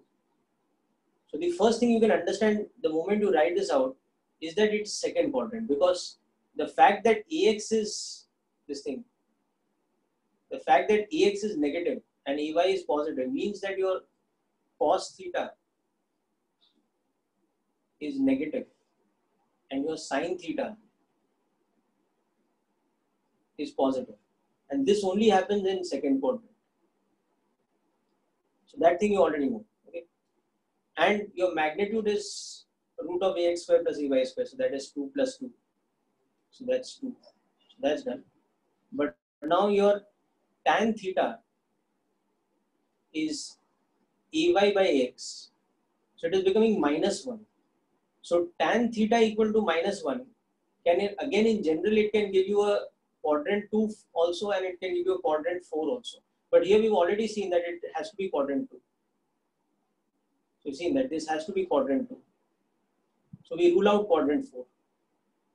And then once you rule out quadrant 4, you can see that in quadrant 2 tan theta is minus of tan 180 minus theta, okay, which is equal to minus 1.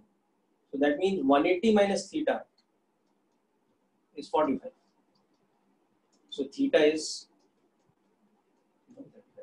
so this would be like a, you know, very strict mathematical, very strict formula based kind of method where I'm not trying to visualize anything.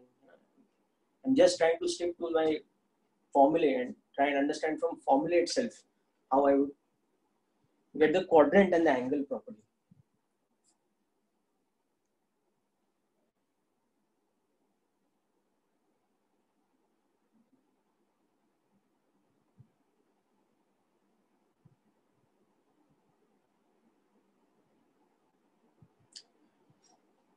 Okay, people, so hope this is clear.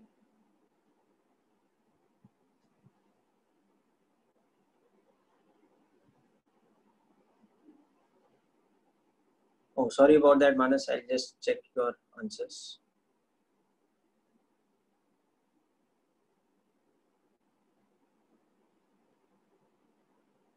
Manas, for whatever reason, I have not got your message. That's why I'm not replying. First one is correct. Yeah, I got your first answer. Correct.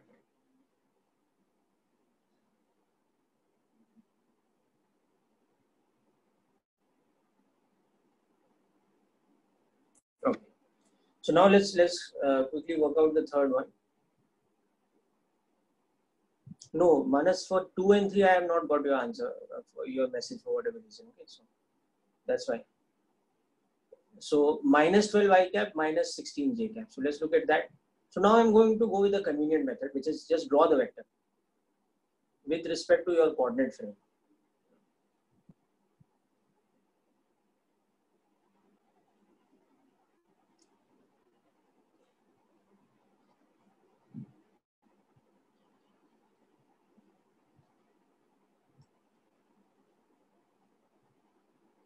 So my vector A here is supposed to be minus 12 I cap minus 16 j cap. Okay.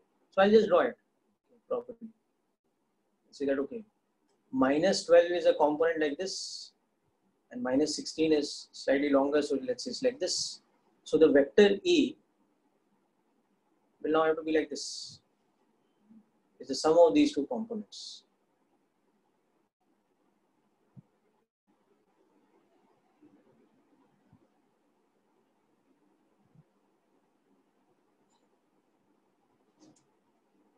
Okay. So you can see AX is minus 12 and AY is minus 16. So A's magnitude is just this length. So A's magnitude is square root of 12 square plus 16 square. That's 20. But more importantly, now this angle I have to find out. Properly, this angle I have to find out. So this is my theta. So now I have to find out how much theta is. So I can see that theta is actually equal to 180 plus some acute angle. Where that acute angle is going to be in this triangle. I'm just separately bringing out this triangle. This side is 12, this side is 16. And this angle is alpha. So that theta is actually 180 plus alpha. No? So you can see that tan alpha is 16 by 12 or 4 by 3. So that means alpha is 53 degrees. So that means what is my theta? My theta is 180 plus 53. So this one was a bit complicated. So that is 233 degrees.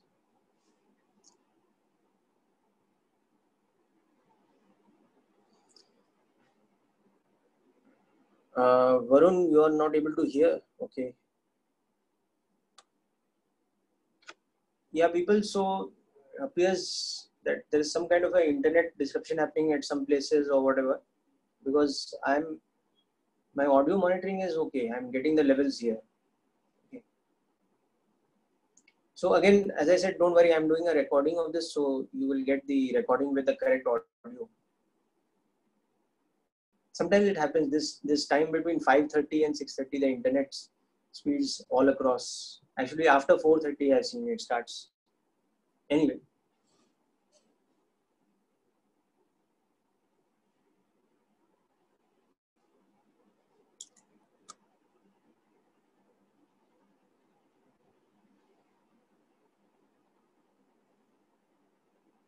Okay.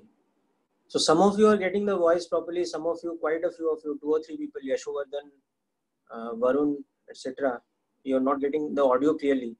So I'm thinking that it is some internet issue at your end probably, because if some are getting and some are not getting. But anyway, don't worry. The Zoom recording will have the correct audio. Plus I have a backup recording also. So worst comes to worst, I will use the backup recording. It might take me a couple of days, but I will get the audio to you. Okay. all very complicated stuff, but okay. So anyway, hope this angle is finally clear to all of you. Oops, sorry. So these are my final answers. Yeah. This is in third quadrant, so it's the angle something between 180 and 270. Like this. So this is about our basic two-dimensional component representation. Okay. Now very quickly we'll see something very simple, how to add and subtract vectors using component algebra. And we will also discuss, I will give you some hints in some of the questions from the worksheet. And most of the questions which I want to give you hints are the ones which you have been asking only for hints. But today I only want to give you the hints so that you can again try out the questions. And again, by tomorrow or day after, if you're not getting the answer, then you contact me and I will help you out further. And next lecture in vectors will be more or less like a problem solving lecture. So I will be discussing the worksheet problems as well as some additional problems without too much additional theory. So we will be just looking at those that session as a problem solving session. So don't worry, a lot of problem solving coming up. Okay. So now let us move on to the next part, which is addition and the first official instance for us of subtraction. Yes, there will be a new assignment also. Okay. So next time we'll be doing discussion of two assignments, assignment 2 and 3 of vectors by component methods.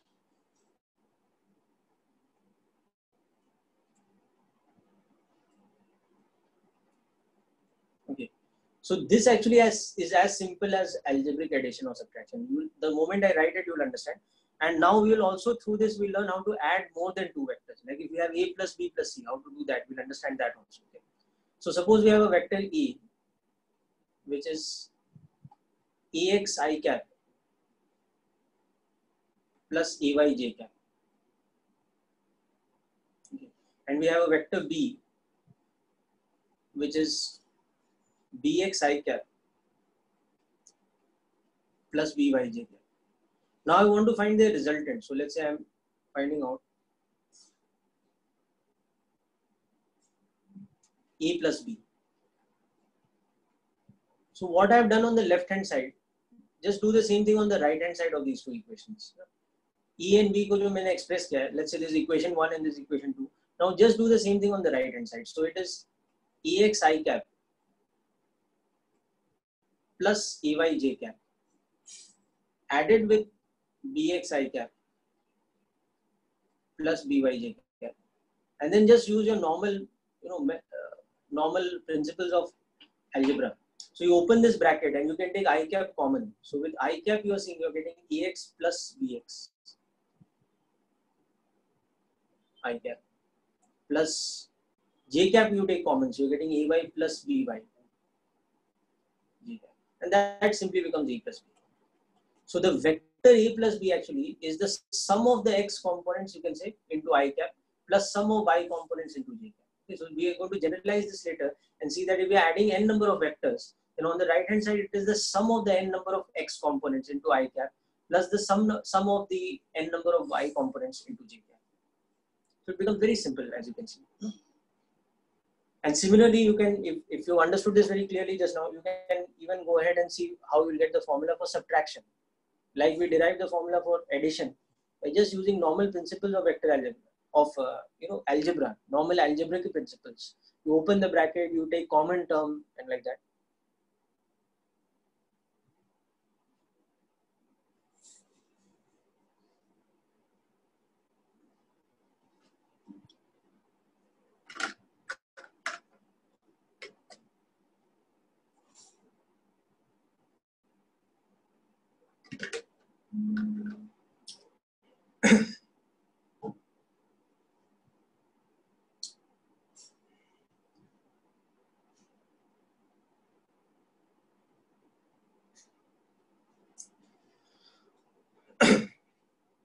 Okay, people. So this is clear, quite easy. So similarly, we can see we can develop the formula for a minus b.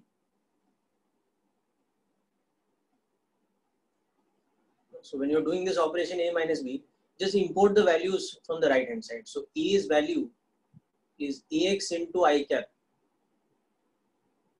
plus ay into j cap. But the only thing is now you're subtracting from that b's value, which is, so when you open the bracket, the minus sign will apply to both the components of b. So as you can see, we get the formula that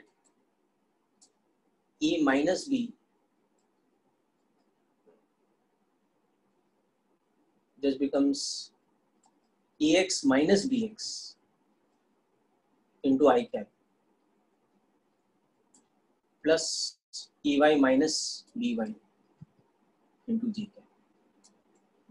So this is general formula for 2 vectors. Okay. Now for addition, we can extend it for n vectors also.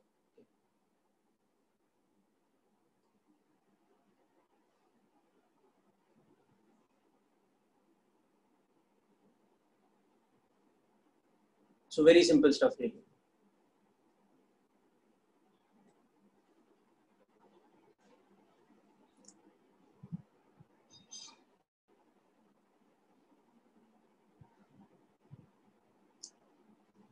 So when we are doing this, of course, we have to be very, very careful that given the vectors, we substitute ax, ay, bx, by with their proper signs.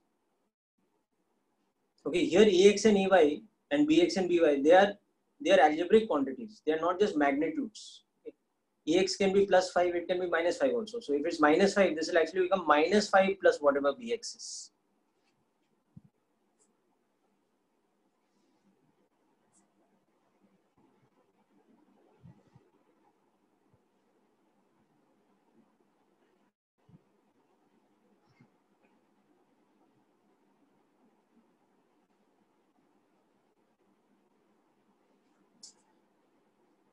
Okay, people, so I'm sure this is clear. Now let's do a quick numerical example to just express what I'm saying. So given the vector E is suppose 2i cap minus j cap, the vector B is minus 2i cap plus 3j cap, and the vector C is, let's just say, 5j cap. It does not have an x component. Okay. Now we want to find the following.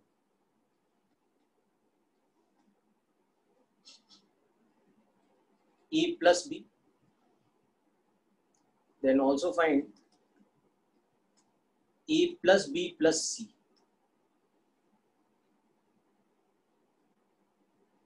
Okay. And you have to give the answer in component form only. Okay. Then we can worry about the magnitude. That's a different thing. So let's say we want to find this, and we also want to find mod of A plus B. So that we just understand the difference between saying vector sum of A plus B and this. Okay. Yes, that's correct. Getting the correct answers already, people. And next I want to calculate this thing. E minus B. Okay. And the magnitude of A minus B.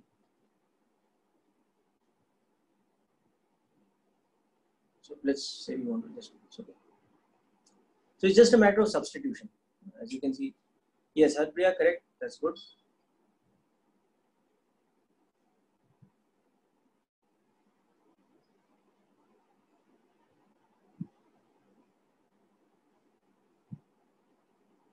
Which part answer you're giving? Dharmil, okay, correct. Good. Pranaya, you're correct. Asmi, correct. Anushka, correct. Anshuman, correct. For the fourth part, if you're sorry, for the third part.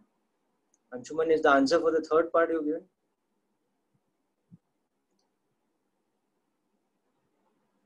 Harpriya, just check your calculation in the first part. Okay?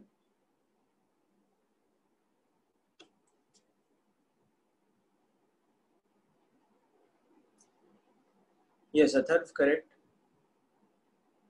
Pranaya, correct. Yashovardhan, which part you're giving the answer, Yashovardhan? Second part? Anyway, so let's see. So the first part, E plus B. Okay. Now I'll just minimize this a little so that I can see about. So you can see that E's x component is how much? It is plus 2. B's x component is how much? It is minus 2. So this is 2 plus of minus 2. Ex plus bx plus ey, which is minus 1, plus of by, which is plus 3. So that is why E plus B as a vector first, right? Is becoming how much? 0. So no I cap component, and minus 1 plus 3 is 2. So it's just 2 j cap. And that means that the magnitude of this is just 2.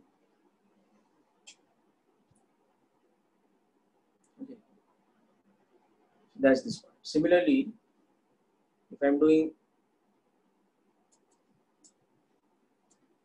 E plus B plus C,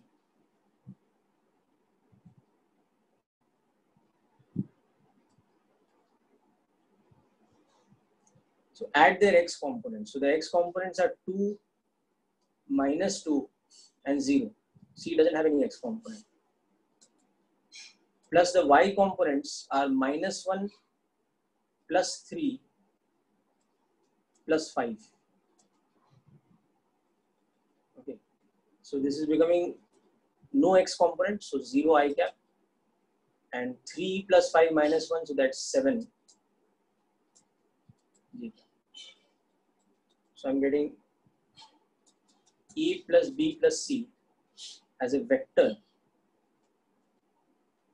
as simply 7 J cap. So its magnitude, magnitude I'm not asked in this one.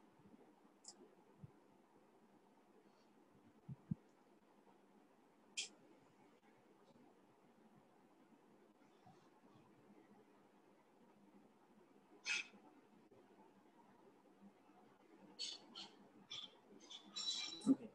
So now similarly E minus B करना है. So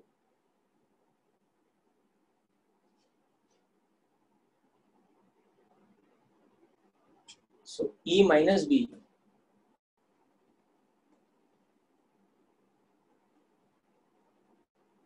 as a vector will be the vector E, which was 2 I cap minus J cap, minus the vector B, which was minus 2 I cap, minus sign here, plus 3 J cap. Right, that was what the vector B was. Okay, so now open the bracket. So it is 2 minus minus plus 2 common with I cap, and then minus 1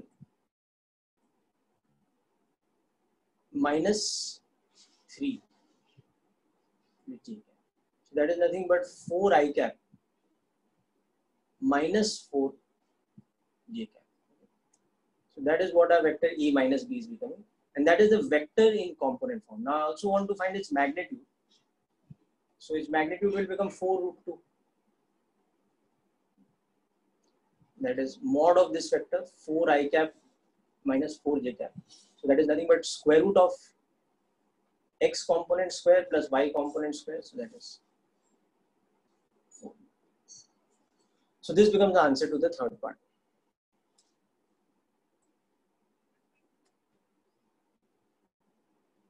Okay, so a lot of people have given me the answers. I have not probably been able to reply to all of you. Yeah, Manas, I got your answer.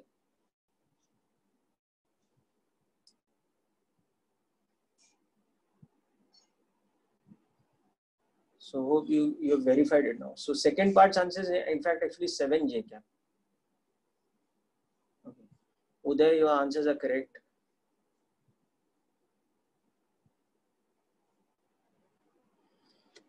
All right, so that is more or less our discussion for vectors for today's part. Now I will also take another 5 minutes to give you some hints for the worksheet questions. So while you are just going through this, just give me a moment.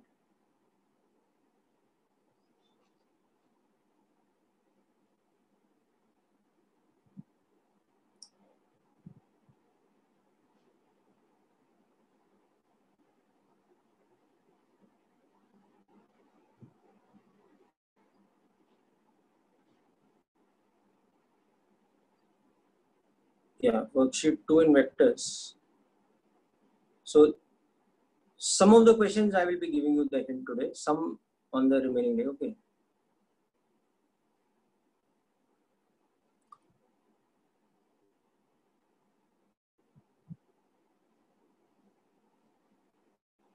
For example, question number 9. Okay, I'll give you a hint. So I'll start with the worksheet 2 problems. Okay. So question number 9, just for today, just some hints. We'll work on the exact solutions and all next time. Okay. So question number 9 says that two vectors A and B are at 45 degrees. Okay.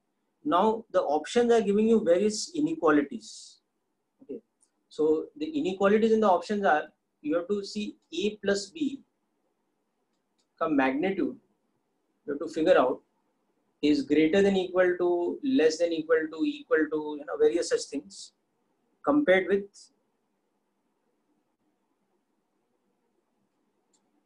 mod A plus mod B. Okay, or what you can say is A plus B. Okay. So here you can see that just apply the formula. Mod of A plus B is equal to what? It is root of A square plus B square plus 2AB cos theta. Okay. Now this cos theta here is 1 by root 2. So you can see that the quantity in the bracket, this thing, this is actually square root of A square plus B square plus root 2 times AB. No? Whereas this quantity that I am comparing it with, okay, this can be written as what? A plus B can be written, if you write it in square root form, it is square root of A plus B whole square. So that is, it is square root of A square plus B square plus 2AB. We can write A plus B like this. So this is what you are comparing with. You are comparing with this quantity and this is what you have. You have to check which is larger. So it's self-explanatory. You can see this is 2 and this is root 2 and root 2 is less than 2. So obviously this quantity is becoming less. Okay. So that is the kind of method. Okay.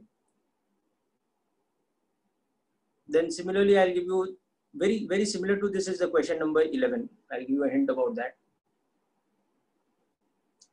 So in question 11, what is happening is magnitude of A is given to us as 12. Magnitude of B is given to us as 16. And theta is given to us as an obtuse angle. Okay. And you have to compare modulus of A plus B with 20. To compare this with 20. So it's like a numerical version of the previous question. Okay. So here, what is modulus of A plus B?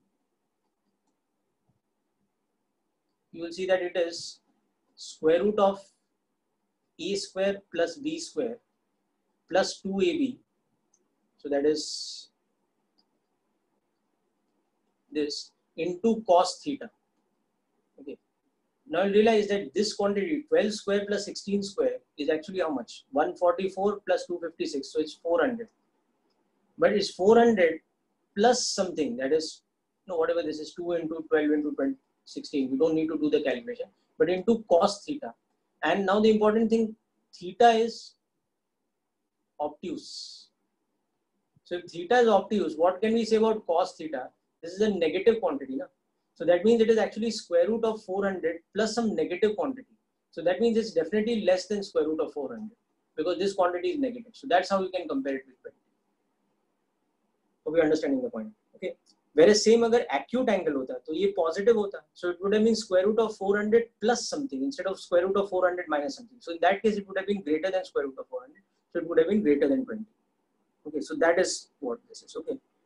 Now similarly, I will give you a brief hint in question number 13. Okay. So you will get these hints as part of the whiteboard. So don't worry about noting them right now. I'm just giving you a quick hint so that you can attempt these questions again in your own method. Okay. So anyway, in question 13, it says we have forces of magnitude 100, 80 and 60 acting at a particle and the resultant is 0. Okay, so we have this thing that magnitude of the force F1 is 100. We have magnitude of the force F2 is 80 and magnitude of the force F3 is 60 and in Newton's order. Okay. And also given to us that when all three forces act simultaneously, okay, the resultant force on the particle, that is a vector sum of F1, F2 and F3 is how much? It is a null vector. Net force is 0. So again, you are seeing here, there's an application of null vector. I cannot write 0 here because left-hand side is a scalar. So I have to write right-hand side as a vector, but it should have 0 magnitude. So this is what the statement actually means. Okay, it says that when all three forces are acting, okay, the net force on the particles is 0. So that's what this means. Okay. Now just a hint over here that if this is the case, that means I can say that F1 is minus of F2 plus F3. Okay, which further means that the magnitude of F1, when I take mod, it will just remove the minus sign over here. It is the magnitude of F2 plus F3. Okay, so if the angle between F2 and F3 is suppose theta, okay, so you can see F1 का magnitude कितना दिया हुआ है? It's given as 100. This should be equal to, this should be equal to root of F1 square plus F2 square plus 2 times F1 F2 into cos theta. So solve this equation and you will get the angle. Solve this equation, left hand side, right hand side, only cos theta is unknown, and you will very easily get the answer. There's nothing much in this question.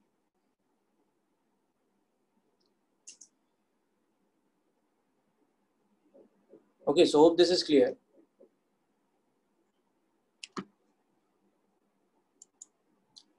So this will give you this solution. Okay. Similarly, 14th question. 14th question is just about geometry actually. Now the two vectors are given to you like this. One vector is like this, and one vector is like this. Okay, where this is 10 newtons. This is some p newtons, unknown p value, and this angle is 30 degrees. Okay, this angle is 90, and you have to find p so that the net force acts along the north. Okay, so that the net of these two forces that acts, it is acting in the upward direction. It's acting upwards. So just convert it into a vector diagram actually. Okay, so you'll see if this is your F1, that is known of 10 newtons. Okay. Now to that your F2 has to be added in this way. That is of unknown magnitude P. But this angle you can see, if you compare this above, this angle theta, you compare this with the above diagram, it's nothing but this whole angle. It is the angle made between the force F1, which is on this side, and the force F2, which is on this side. Now, the only thing is now I've drawn them head to tail because I'm doing the vector sum. Now I want that their resultant should be along which direction? It should be perpendicular to this. The resultant of F1 plus F2 should be like this. Because I wanted the resultant to be along the north direction, like this. So F1 plus F2 should be like this, that this angle is 90 degrees. Okay. That is the condition I want to solve this for. So this is how we will deal with this question. Okay. Okay, and 15th question, you have to just substitute the formula. Like we've done today, the tan alpha formula. So like that you substitute.